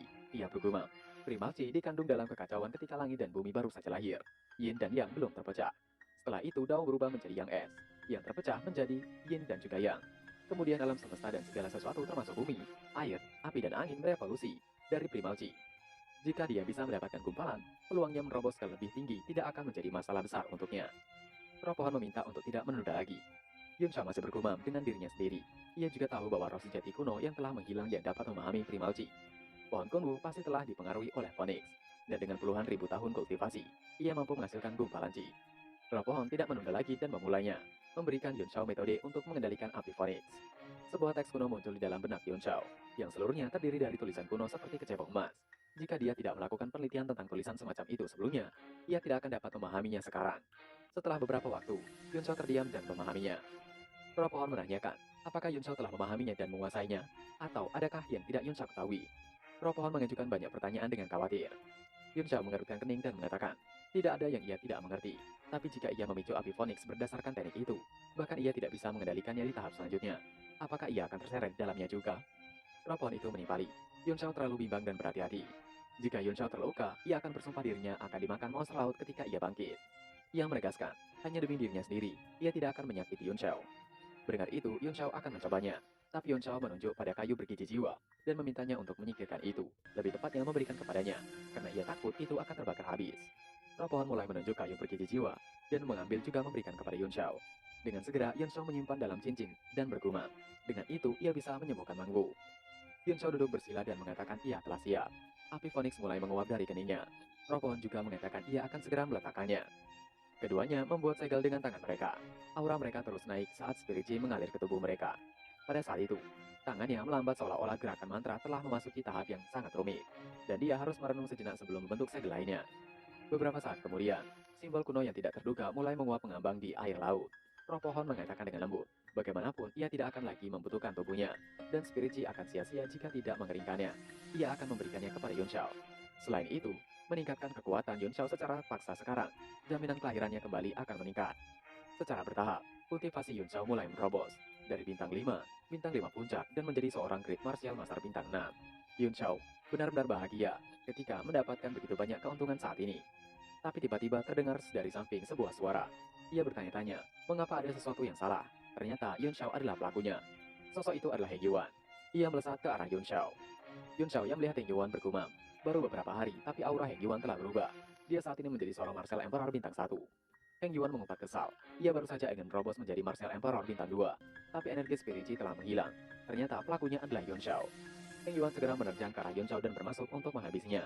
Begitu ia melihat langit dan bumi roh chi yang ada di sekitar Yun Shao, ia bergumam. Begitu banyak roh chi. Beraninya seekor cacing seperti Yun Shao menikmati begitu banyak spirit chi.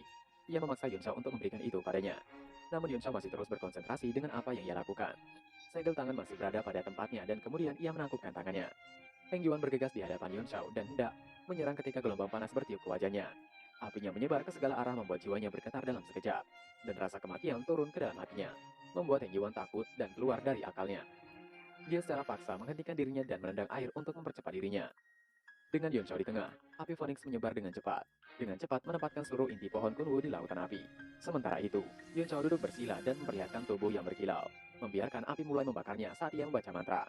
Roh pohon itu mulai terbakar dan bersiap untuk membenamkan dirinya ke dalam api Phoenix yang meluar.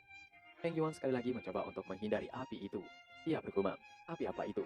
Itu benar-benar membuatnya merasakan nafas kematian yang membakar jiwanya. Dan juga ia terkejut. Monster apa yang ada di belakang Yun Shao? Ia baru saja berpikir untuk menghabisi Yun Shao. Tapi ia baru menyadari ada monster di belakang Yun Shao.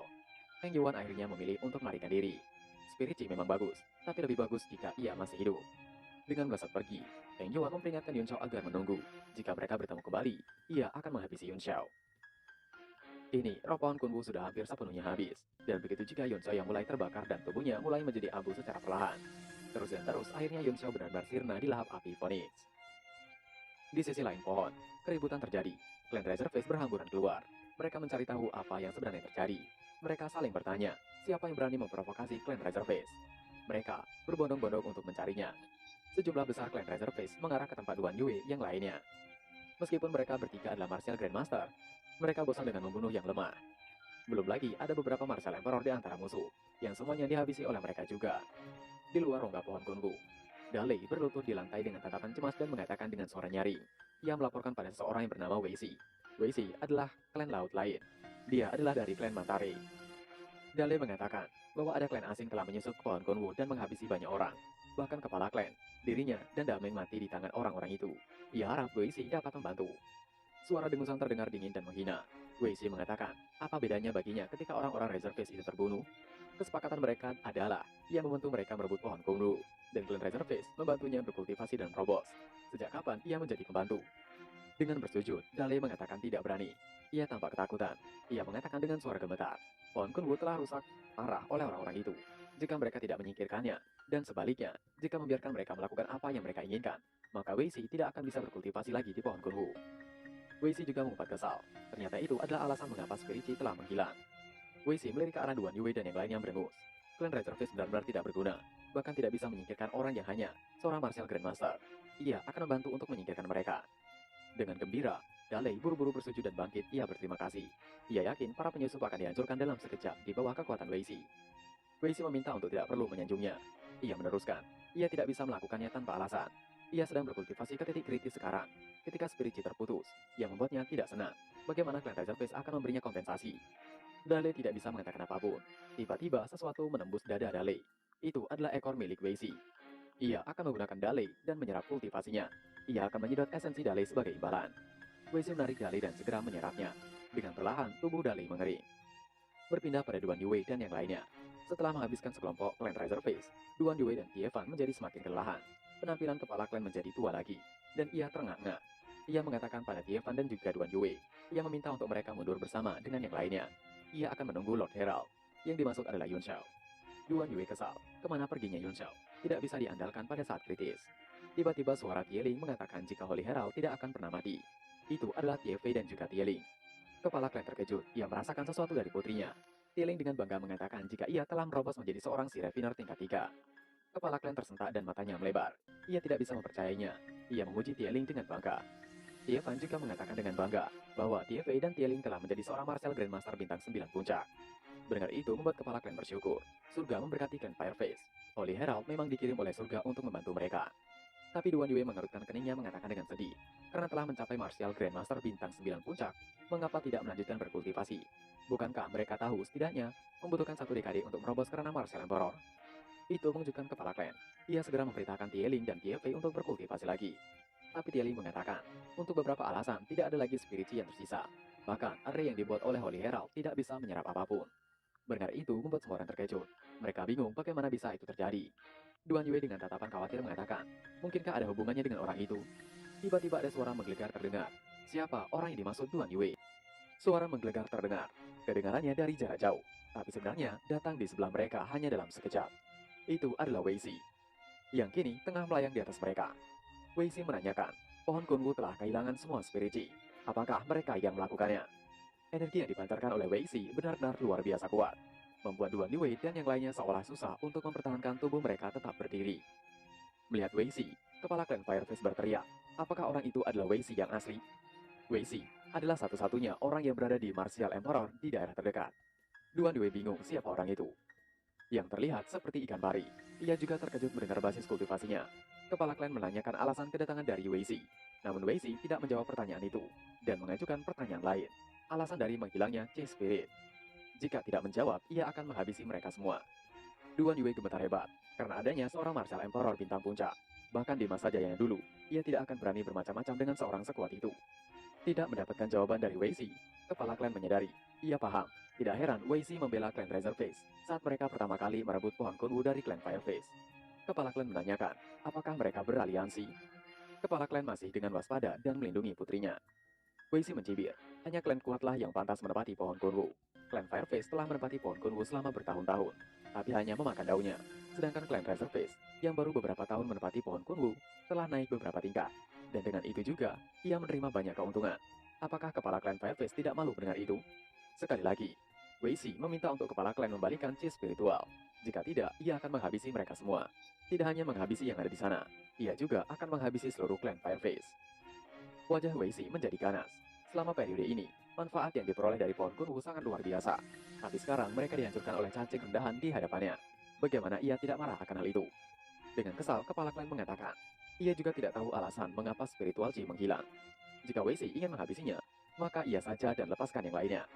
Padahal, selama 10 tahun, klan Fireface telah menghormati klan Mantare dengan bijak, dan bahkan tidak pernah melewatkan upeti. Ia harap Wei Si menunjukkan belas kasihan. Di saat bersamaan, Duan Yue terkejut karena segel di dadanya mulai muncul. Dengan itu, basis kultivasinya turun dengan cepat, dan dia sekali lagi hanyalah seorang martial grandmaster bintang 7. Wei Si menimpali apa yang dikatakan oleh kepala klan. Tidak perlu berbicara panjang lebar. Puluhan ribu tahun upeti yang diberikan klan Fireface pada dirinya tidak sebanding dengan ia berkultivasi di dalam pohon Kunwu. Wei Si mengangkat kepala klan Fireface, mendekat kepadanya. Sekali lagi, ia mengatakan, sepertinya kepala klan Fireface tidak akan mengatakan yang sebenarnya.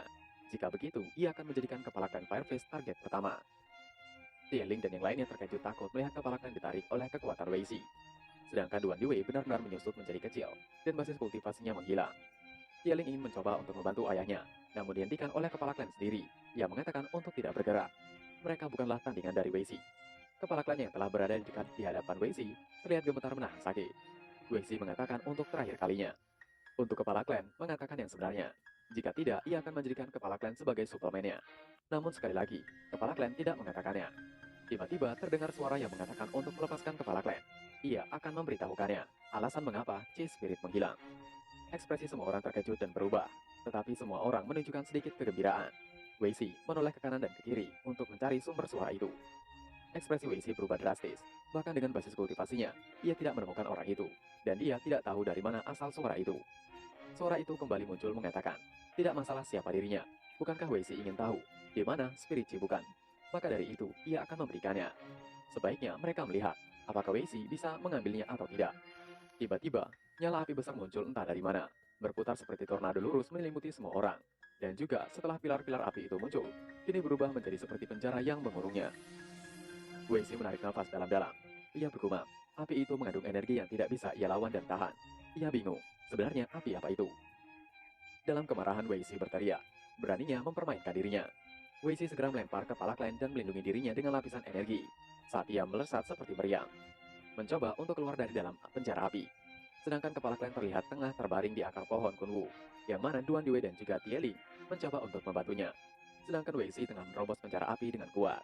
Ia berhasil keluar dari dalamnya. Tapi sedetik kemudian, ia mengerang kesakitan. Lapisan energi yang melindunginya terbakar dalam sekejap. Bahkan api mulai menembus tubuhnya.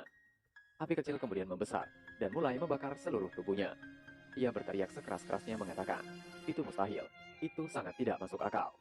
Wei Si sepertinya tidak menerima kenyataan akan kekalahannya. Wei Si meraung marah. Ia adalah seorang martial emperor bintang puncak. Ia telah memerintah wilayah laut selama lebih dari 400 tahun. Ia tak terkalahkan. Tapi bagaimana bisa ia musnah di tempat seperti itu? Lolongan rasa sakit terdengar di seluruh rongga dalam pohon Kunwu. Di detik berikutnya, tubuh Wei Si terbakar habis dan menghilang di laut. Orang-orang dari klan Razorface memandanginya dengan tidak percaya. Api terus membakar dan membakar dengan hebat, menjalar ke seluruh pohon Kunwu. Orang klan Razorface terlihat tengah bersusah payah untuk melarikan diri dari kobaran api yang menyala begitu hebat. Duan Yue melayang dan berpikir bingung. Apa yang sebenarnya terjadi? Ia merasakan orang-orang dari klan Razorface perlahan berkurang. Kepala klan yang melihat kobaran api itu mengatakan, jika itu adalah api surgawi, apakah itu adalah api surgawi yang pernah memberi leluhur klan Fireface menerima kesempatan besar? Tieling mencoba untuk membantu menyembuhkan ayahnya. Ia meminta untuk ayahnya tidak bergerak. Duan Yue yang masih mencoba untuk menghindari api itu berteriak untuk berhati-hati. Apakah Yun Xiao akan membakar semuanya di sana? Duan Yue juga menyadari, ia ahli dalam mengendalikan api, tapi ia merasakan ketakutan yang menyesakan di bawah nyala api itu. Itu adalah rasa penyerahan yang datang dari lubuk jiwanya. Dia segera menyadari bahwa itu adalah api Phoenix. Tidak hanya Duan Yue yang terkejut, kepala klan dan yang lainnya juga terkejut. Itu adalah api dewa. Kepala klan benar-benar bahagia dan tertawa mengetahuinya. Ia tidak menyangka api dewa memberkati klan Fireface. Tieling sangat terkejut, tapi setelah berhenti sejenak, dia dengan cepat menangani cedera dari ayahnya. Saat ini, kepala klan berada di akhir hidupnya. Untuk memulai dan terlalu menghabiskan energi, dan dihajar oleh Wei Si. Kepala klan saat ini berada di akhir nafasnya. Sedangkan orang-orang dari klan Razorface terlihat berhamburan dan meminta rekan-rekannya untuk melarikan diri jika hidup mereka masih berarti. Api kian membesar. Jeritan menyedihkan dari klan Razorface terdengar di sekitar. Orang-orang terlihat berlarian putus asa di mana-mana. Tetapi, kecepatan api Phoenix hampir dapat menembus ruang secara langsung dan segera menelan seluruh pohon Kunwu. Dan orang-orang klan Razorface telah matang di dalam pohon yang terbakar. Api terus berkobar di dasar laut. Dari jauh, sepertinya ada api Phoenix yang melingkar di ruang hampa dengan tubuhnya diselimuti api biru terang. Orang-orang melihatnya dengan sedih, terutama klan Fireface itu sendiri. Mereka seolah tidak percaya, pohon yang telah mereka jaga selama ini hilang dalam sekejap. Berpindah di puluhan ribu mil jauhnya, Di permukaan laut, terlihat dua orang klan Fireface tengah berpatroli. Kedua itu tengah membicarakan tentang dua orang manusia yang ditangkap oleh klan mereka. Tetapi mereka tidak mengerti. Kepala klan memanggil salah satu dari mereka sebagai Holy Hero. Mereka juga penasaran, apakah mereka tengah mengambil pohon kunwu? Seorang lainnya merasa itu akan sulit, karena klan Razorface telah menduduki pohon kunwu selama 20 tahun. Dan kekuatan mereka mungkin telah melampaui kekuatan dari klan Fireface. Mereka ragu, bahkan jika ada Holy Hero mungkin akan sulit untuk mengambil kembali pohon kunwu. Tiba-tiba, air di dasar laut. Di bawah kedua orang itu mendidih, bergelembung dan asap keluar darinya. Keduanya terkejut apa yang sebenarnya terjadi. Mereka mencari tahu alasan di permukaan air laut yang mendidih itu. Dan seketika, api berwarna biru muncul bagaikan tower menjulang ke langit dengan kecepatan yang luar biasa. Apinya terasa begitu panas, bahkan air tidak dapat memadamkannya sendiri. Kedua orang itu bergegas terbang untuk menghindarinya. Sekali lagi mereka berteriak, apa yang sebenarnya terjadi? Setelah beberapa detik api itu muncul, perlahan mulai menghilang. Keduanya bingung, bagaimana bisa api keluar dari dalam lautan. Setelah sejenak mencoba mencari tahu penyebabnya, mereka tidak menemukan apapun. Setelah asap menghilang, mereka terkejut setengah mati. Mereka mendapati bahwa laut telah terbelah, menyebabkan isi dasar laut. Seolah ada pemisah di antaranya. Benar-benar tidak menyatu lagi. Berpindah di istana kristal di kedalaman laut selatan. Seorang terlihat duduk bersila melayang dengan cahaya mengelilinginya. Ia juga mengumpulkan energi itu di telapak tangannya. Pria itu bernama Chin Ming, penguasa laut selatan. Ia tiba-tiba berhenti untuk berkultivasi. Matanya terbuka lebar seolah terkejut. Ia menatap kedalaman laut selatan, seolah-olah ia melihat dalam kehampaan. Ia bergumam, apa yang terjadi? Apa perasaan yang ia alami ini? Mungkinkah ada ahli turun ke laut selatan? Chin Ming bergumam pada dirinya sendiri dan bangkit. Wajahnya serius, dan ada tatapan bingung di matanya. Ia dengan segera memanggil seseorang yang bertugas untuk berpatroli. Ia memanggil orang itu sebagai yaksa untuk datang. Air laut di tengah-tengah tiba-tiba mulai bergelembung, dan manusia laut gelap perlahan-lahan muncul di dalamnya. Setelah gelembung itu menghilang, tersibaklah sosok hitam itu tengah berlutut menghadap Chin Ming. Sosok itu adalah yaksa patroli laut. Yaksa mengatakan, ia akan siap melayani tuannya. Chin Ming mengatakan dengan ringan, untuk yaksa segera pergi mencari tahu siapa sebenarnya yang menunjukkan kekuatan suci di perairannya. Setelah mengetahuinya, laporkan kembali padanya sekaligus. Ia juga mengingatkan, jangan pernah menyinggung orang itu. Orang itu yang dimaksud adalah Yun Xiao. Dengan secepat kilat, sosok itu menghilang di antara gelembung lagi. Kembali di mana tempat pohon kunwu terbakar habis. Laut yang telah menyibakkan dasar dari lautan, dan api masih terus membakar. Orang-orang dari klan Fireface yang telah berkumpul di sekitar mengamatinya. Saat ini mereka adalah pertama kalinya melihat pohon kunwu, jadi mereka sedikit takjub. Menurut mereka, api itu telah membakar selama 3 hari 3 malam tanpa henti. Mereka takut, kemana perginya kepala klan dan yang lainnya. Ada juga yang takut akan kehilangan tempat tinggal mereka. Jika seperti itu, mereka harus meninggalkan wilayah lautan. Api masih terlihat sangat besar membakar dari akar hingga pucuk pohon. Terlihat Duan Yue tengah berbaring, dan tubuhnya sedikit menguap. Ia bergumam dengan lesu. Jika itu terus berlanjut, mereka pasti akan binasa. Ia tidak tahu berapa lama api itu telah menyala, dan apa yang dilakukan oleh Yun Xiao. Yun Xiao tidak membakar dirinya sendiri, bukan? Kepala klan yang terlihat lesu dan tengah terengah-engah mengatakan, Holy Herald akan baik-baik saja. Tidak akan ada yang bisa menyentuhnya. Tie Ling melihat Duan Yue yang tergeletak membenarkannya. Jika sesuatu terjadi pada Holy Herald, maka api Phoenix yang melindungi mereka saat ini pasti akan menghilang. Duan Yue menganggap itu masuk akal. Namun jika api itu terus menyala, cepat atau lambat, mereka akan binasa. Setelah Yun Xiao menghabisi Wei Xi, dia tidak mengeluarkan suara dan tidak bisa lagi dihubungi sama sekali. Tiba-tiba di dasar lautan, bergetar hebat. Air bergejolak luar biasa. Itu dikarenakan api yang membakar pohon kunwu telah mereda. Semua orang yang merasakannya panik. Dan ketika mereka mendongak untuk melihat apa yang terjadi, tiba-tiba mereka terkejut. Air yang terbelah tadi perlahan mulai menyatu dengan kecepatan yang luar biasa. Benturan antara pertemuan air terdengar begitu menggelegar seperti suara petir yang tidak terkira. Ombak besar juga terjadi. Sedangkan orang-orang dalam air mulai tenggelam dan berenang untuk menyelamatkan diri. Duan Yue yang berenang itu penasaran apa yang terjadi dengan pohon kunwu. Tapi saat ia melihatnya, sudah tidak ada lagi pohon kunwu yang berdiri di dasar lautan. Yang ada hanya kehampaan. Kepala klan tiba-tiba melihat cahaya dari kejauhan dan penasaran. Cahaya itu perlahan berubah menjadi Phoenix api berwarna biru terang. Ketika mengepakkan sayapnya, Yun Xiao muncul seolah-olah dirinya adalah Phoenix yang perkasa. Tubuhnya terlihat transparan. Yun Xiao yang masih dalam sosok transparan itu kemudian mengatakan, siapa? Siapa yang berani memata-matainya dalam kehampaan? Yun Xiao meminta untuk orang itu menunjukkan diri. Yun Xiao membuka matanya tiba-tiba, di mana dua api menari saat dia melihat suatu kehampaan. Sementara, tekanan api Phoenix menyebar, seolah mengunci bagian dari dunia. Tiba-tiba gelembung putih muncul dan suara terdengar darinya. Sosok itu meminta untuk Yun Xiao tenang. Sosok itu adalah yaksa patroli laut. Yaksa memberikan pertanyaan dengan hormat. Bisakah ia mengetahui siapa ahli yang maha kuasa yang menunjukkan kekuatan sucinya di Laut Selatan. Yun Shao terkejut ketika melihat pria itu, tetapi ia memasang tampang tidak peduli dan mencibir. Ternyata orang itu adalah Yaksha patroli laut. Yun Shao memerintahkan untuk Yaksha keluar dari hadapannya. Yun Shao adalah seorang martial emperor tingkat puncak di kehidupan yang lalu. Jadi secara alami ia memiliki cara yang menakjubkan. Selain itu, api Phoenix masih berkedut di tubuhnya, memancarkan tekanan dari alam ilahi yang membuat ketakutan dalam hati siapapun yang merasakannya. Yaksa menelan ludah. Di matanya, Yun Shao hanyalah seorang martial lord. Tapi, cara dan tekanan yang secara tidak sengaja terungkap darinya sudah cukup untuk membuat jiwanya menggigil. Ia bergumam dalam hati. Kekuatannya sebagai seorang martial lord jelas merupakan ilusi. Hanya tekanan yang ia rasakan saat ini darinya lah api ilahi yang merusak. Sudah cukup kuat untuk membuktikan bahwa Yun Shao lebih kuat darinya. Dan ia lebih terkejut saat Yun Shao mengetahui bahwa dirinya adalah Yaksha patroli laut. Ia mengingat pesan dari Jin Ming untuk tidak menyinggung orang itu. Yaksa mencoba menghela napasnya dan menanyakan dengan tenang. Ia meminta dengan sopan agar Yun Shao memberitahukan namanya, agar ia bisa memberikan jawaban pada tuannya ketika ia kembali. Ketika Yaksha mengatakan itu, ia menakupkan tangannya di perut dengan sangat sopan, bahkan keringat dingin. Yun Shao menyipitkan matanya, dan pandangannya berangsur-angsur menjadi dingin. Ia mengatakan, jika ingin mengetahui siapa dirinya, biarkan Jin Ming datang dan bertanya dengan dirinya sendiri. Jika tidak mau, maka Yaksha bisa pergi dari hadapannya. Yun Shao sedikit memberikan ancaman. Jika tidak pergi dalam 3 nafas, ia akan membuat Yaksha tinggal di tempat selamanya. Api di mata Yun Shao berubah dan kini membentuk sayap di punggungnya, seolah-olah Yun Shao adalah burung Phoenix itu sendiri.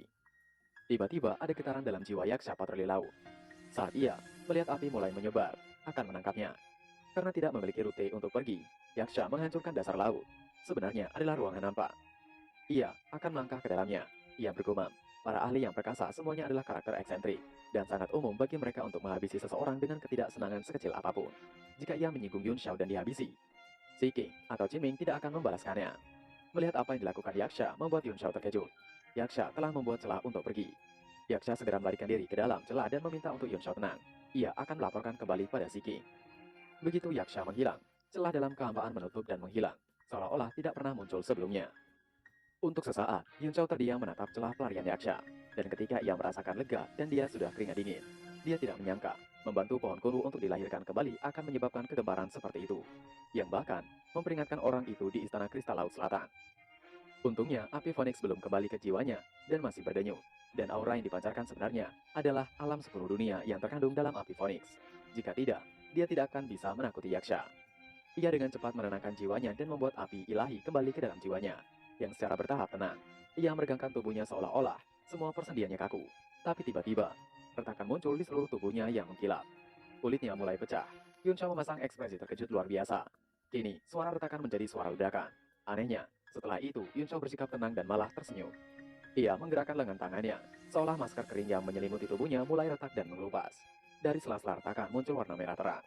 Saat Yun Shao memecahkan retakan di tengah badannya, disitulah warna tubuh Yun Shao yang sebenarnya merah terang terungkap. Yun Shao terkejut. Ia telah mencapai tahap kedua dari tubuh tirani. Teknik tubuh body tempering dibagi menjadi 3 tingkatan. Yang pertama adalah tubuh kaca, kedua adalah tubuh tirani, dan ketiga adalah tubuh tak terhancurkan. Yun Shao masih mencoba untuk menghilangkan semua sisa tubuh kacanya di seluruh tubuhnya dengan keras. Dengan tenaga yang kuat, akhirnya Yun Shao menghancurkannya. Tubuhnya berwarna merah terang. Itu adalah bentuk tubuh tirani dari teknik body tempering. Yun Shao merasakan kekuatan yang melonjak dalam tubuhnya. Ia sangat gembira. Dengan tubuh itu saja dan bahkan tanpa menggunakan energi, ia bisa bertarung langsung melawan seorang martial lord.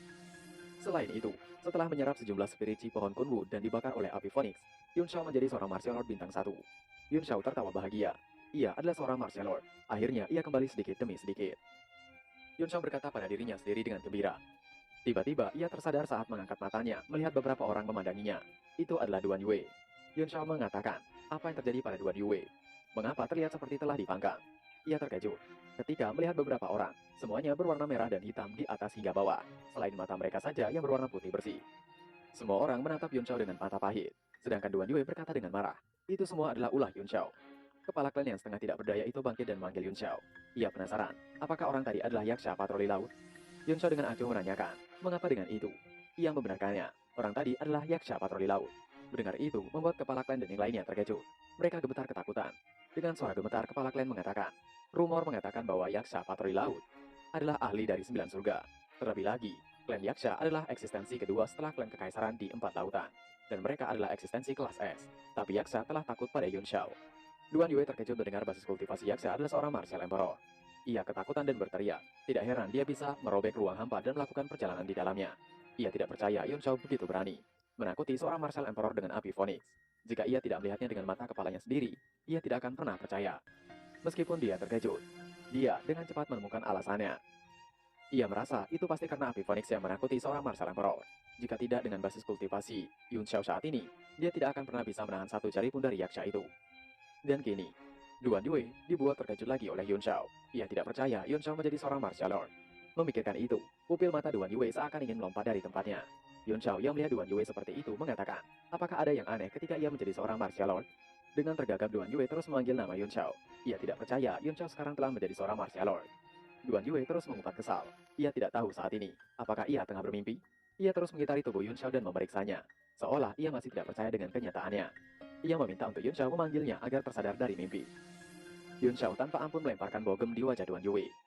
Udara di dasar laut tipis, tapi bogeman masih menghasilkan kekuatan yang luar biasa. Itu membuat Duan Yue terbang jauh. Ia mengatakan, jika ia belum pernah menerima permintaan seperti itu. Yun Shao tertawa mengatakan, jika tubuh tirani memang luar biasa. Ia melihat tinjunya dengan puas saat ia tersenyum mengatakan pada dirinya sendiri. Dia tidak menggunakan energi apapun dalam bogeman pada Duan Yue tadi. Itu murni kekuatan fisik. Namun itu telah menjatuhkan seorang martial grandmaster. Dari kejauhan, suara Duan Yue mengeluh sakit terdengar. Ia memegangi wajahnya saat ia tengah terbaring di dasar. Ia berteriak. Ia hanya meminta untuk Yun Shao memanggilnya bukan memukulnya. Ia penasaran apa yang sebenarnya terjadi pada Yun Shao. Itu sungguh tidak masuk akal. Tingkat kemajuan Yun Shao telah membuat orang-orang jenius malu. Pernahkah Yun Shao mempertimbangkan perasaan orang biasa seperti dirinya? Yun Shao berengus dingin. Ia mengatakan, sebaiknya mereka segera pergi. Air laut akan turun kapan saja. Dan setelah Yaksha kembali dan melapor pada tuannya, Jin Ming mungkin akan mengoyak ruang hampa dan datang bersamanya. Jika Duan Yue terus mengomel, mereka semua akan binasa. Setelah mendengar nama Yaksha dan Jin Ming, kepala Klan dan anak-anaknya menggigil ketakutan. Mereka seolah berubah menjadi ikan.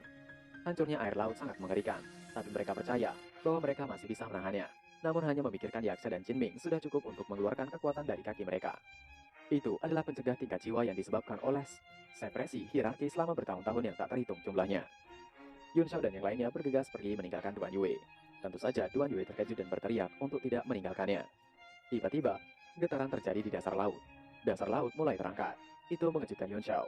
Ledakan di dasar laut menyebabkan sebuah rongga di dasar lautan, dan air laut mulai tersedot, masuk ke dalamnya. Itu membuat pusaran air. Ekspresi Yun Shao berubah. Ia mengatakan itu sangat menarik. Ruangan itu disebabkan oleh akar pohon kunwu yang hilang menyebabkan bekasnya, membentuk sebuah rongga. Yun Shao memperingatkan semua orang untuk tenang, karena ketika rongga itu terisi air, pusarannya akan berhenti. Setelah beberapa waktu, pusaran air benar-benar berhenti. Yun Shao tidak ikut tersedot melainkan tertancap di dalam pasir. Ia mengeluarkan beberapa pasir dalam mulutnya. Lumpur juga menutupinya. Segera memperlihatkan tubuhnya sebersih batu kio. Yun Shao mengatakan, untungnya ia memiliki teknik tubuh tiran. Teknik itu benar-benar menyelamatkannya. Tanpa menunda lagi, Yun Shao melirik dasar laut dan menyebarkan indera ilahinya mencari sesuatu yang lain. Meskipun pusaran air itu kuat, Tiepan dan yang lainnya masihlah manusia laut. Jadi mereka baik-baik saja. Satu-satunya yang ia khawatirkan adalah kepala klan. Yun Shao takut orang tua itu tidak bisa menahan pusaran air tadi. Tiba-tiba, Yun Shao menemukan seseorang yang mulai keluar dari dalam lumpur pasir. Seorang itu tidak lain adalah Heng Yuan.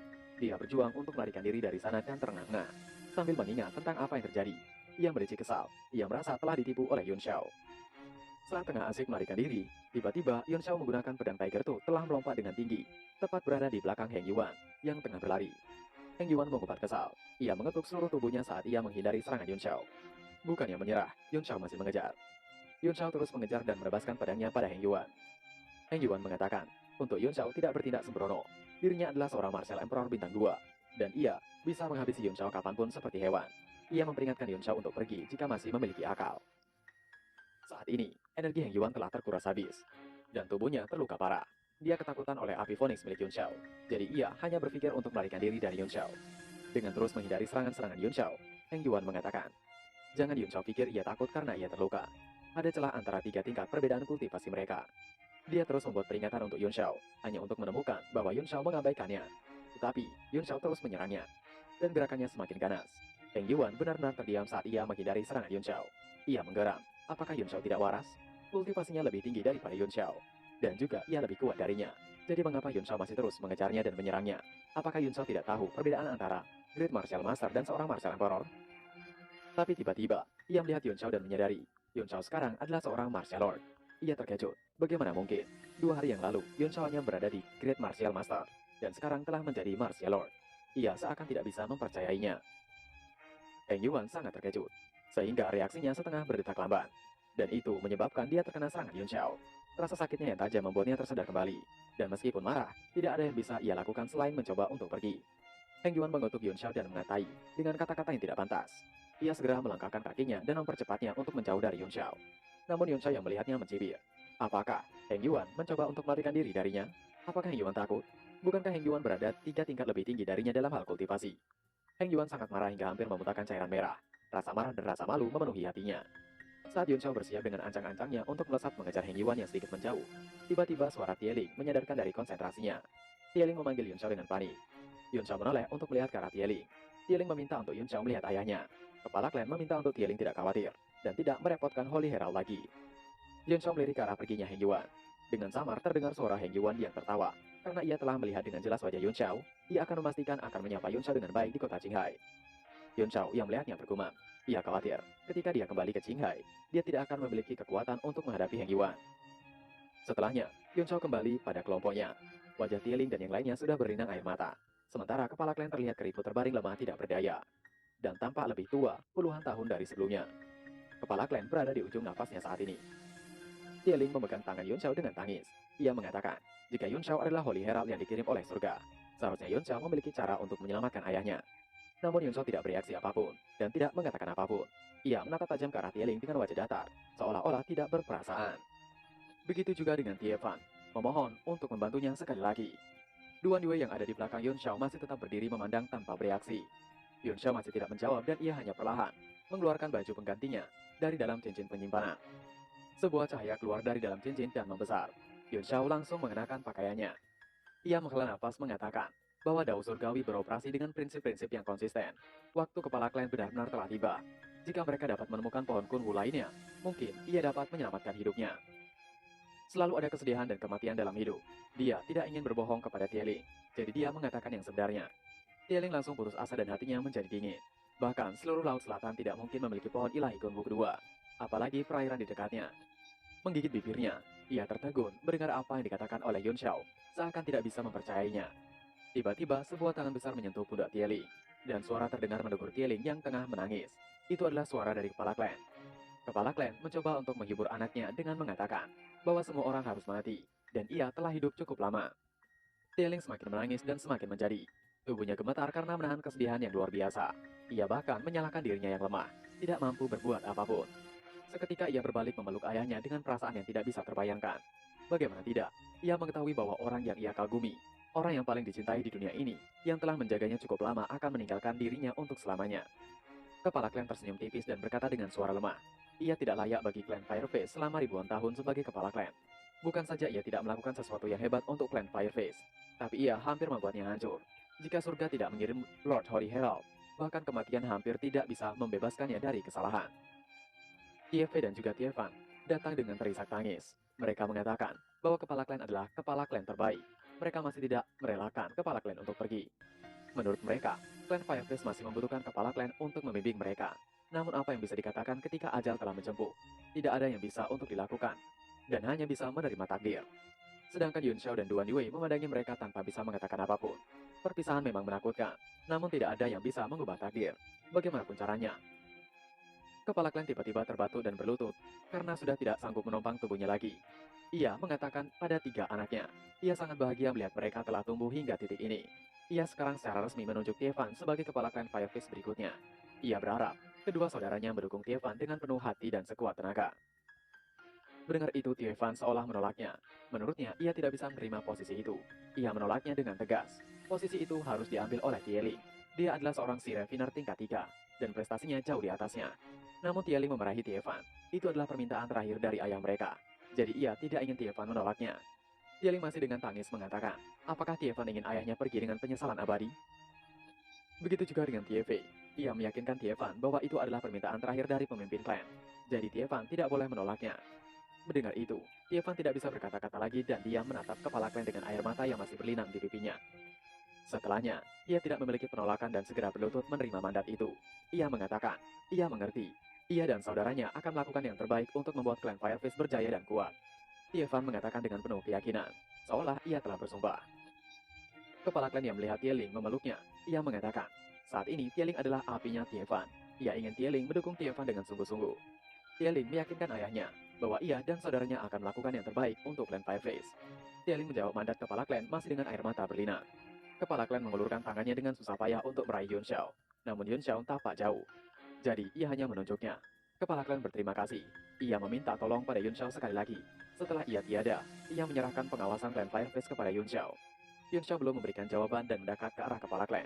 Setelahnya ia mengatakan, ia khawatir ia harus segera kembali ke daratan Tianwu ketika selesai. Dan ia tidak entah kapan akan bertemu dengan mereka lagi. Tapi jika mereka memiliki kesempatan untuk bertemu lagi, ia akan menjaga klan Fireface dengan baik. Kepala klan tersenyum kecut saat ia mengatakan, ia berharap Yang Mulia Holy Herald bisa tinggal untuk sementara waktu.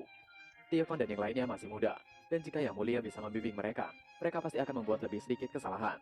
Namun Yun Xiao sekali lagi menolak. Ia menggelengkan kepalanya dengan meminta maaf. Ia tidak bisa melakukan itu. Melihat adegan di depannya, Duan Yue sedikit mengernyit, karena dia dapat dengan jelas merasakan bahwa Tiefan dan yang lainnya mulai marah. Tubuh mereka gemetar menahan amarah, tapi tidak bisa menunjukkannya. Namun sepertinya kepala klan tidak bisa menahan Yun Xiao lebih lama. Ia segera mengatakan, jika seperti itu, ketika Yun Xiao memiliki kesempatan untuk berkunjung dan bertemu lagi, ia harap Holy Herald akan menjaga mereka dengan baik. Yun Xiao mengangguk dan menipali, ia pasti akan melakukannya. Namun Yun Xiao tidak menatap kepala klan dan hanya meluruskan pandangannya ke dasar laut. Matanya juga seperti penuh dengan kebimbangan.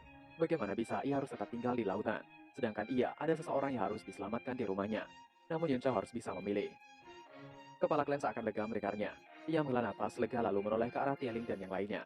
Ia memperingatkan mereka bahwa mereka harus mengingat, tidak peduli kapan atau apa yang terjadi, Lord Holy Herald akan selalu menjadi teman klan Fireface. Mereka harus memperlakukannya dengan hormat.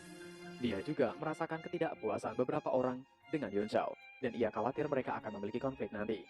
Tiefan yang tubuhnya masih gemetar menahan amarah dan kesedihan tentu tidak bisa menolak apa yang dikatakan oleh ayahnya. Ia menyanggupinya. Ia akan memastikan Lord Holy Herald akan selalu menjadi teman klan Fireface.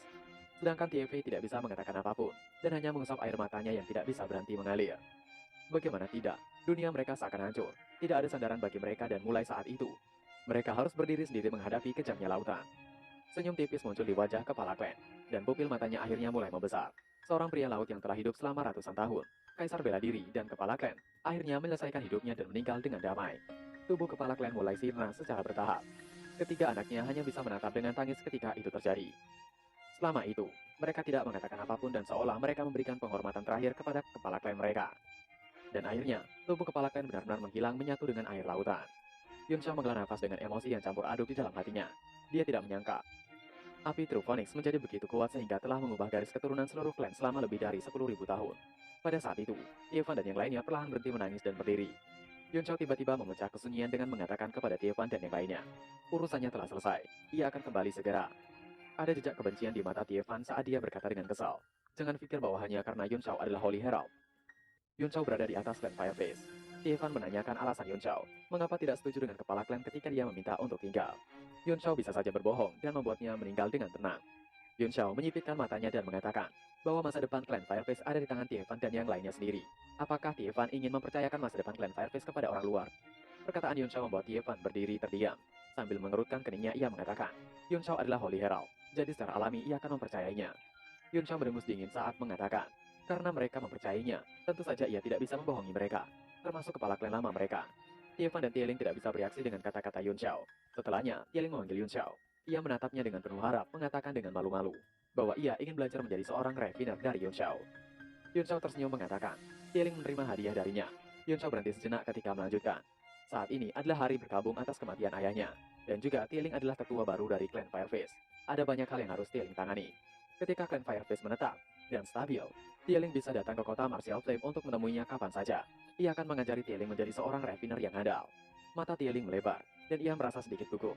Meskipun manusia laut bisa hidup di darat, dia belum pernah pergi ke benua manusia. Yun Xiao mengatakan bahwa ia adalah penguasa kota Martial Flame, dan namanya adalah Li Yun Xiao. Yun Xiao menepuk dahi Tieling saat dia tersenyum dan mengatakan bahwa kota Martial Flame terletak di negara bagian Tianshui, dekat kekaisaran Fire Crow, yang terletak di selatan benua Tianwu.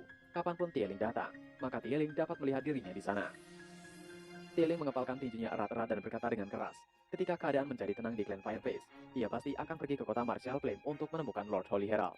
Ia ingin mempelajari semua tentang refiner Lord Holy Herald. dan ia akan menjadi guru si Refiner. Yun Shao tersenyum senang mendengarnya. Ia akan menunggu Tieling datang kepadanya, dan ia akan menunggu Tieling menjadi si Refiner terbaik di 4 lautan. Seorang si Refiner yang akan melebihi Asi, Suelai, dan juga Ansen. Mendengar itu, Tieling dan yang lainnya terkejut. Setelah keterkejutannya, Tieling menanyakan, apakah Yun Shao mengetahui orang-orang yang Yun Shao katakan tadi?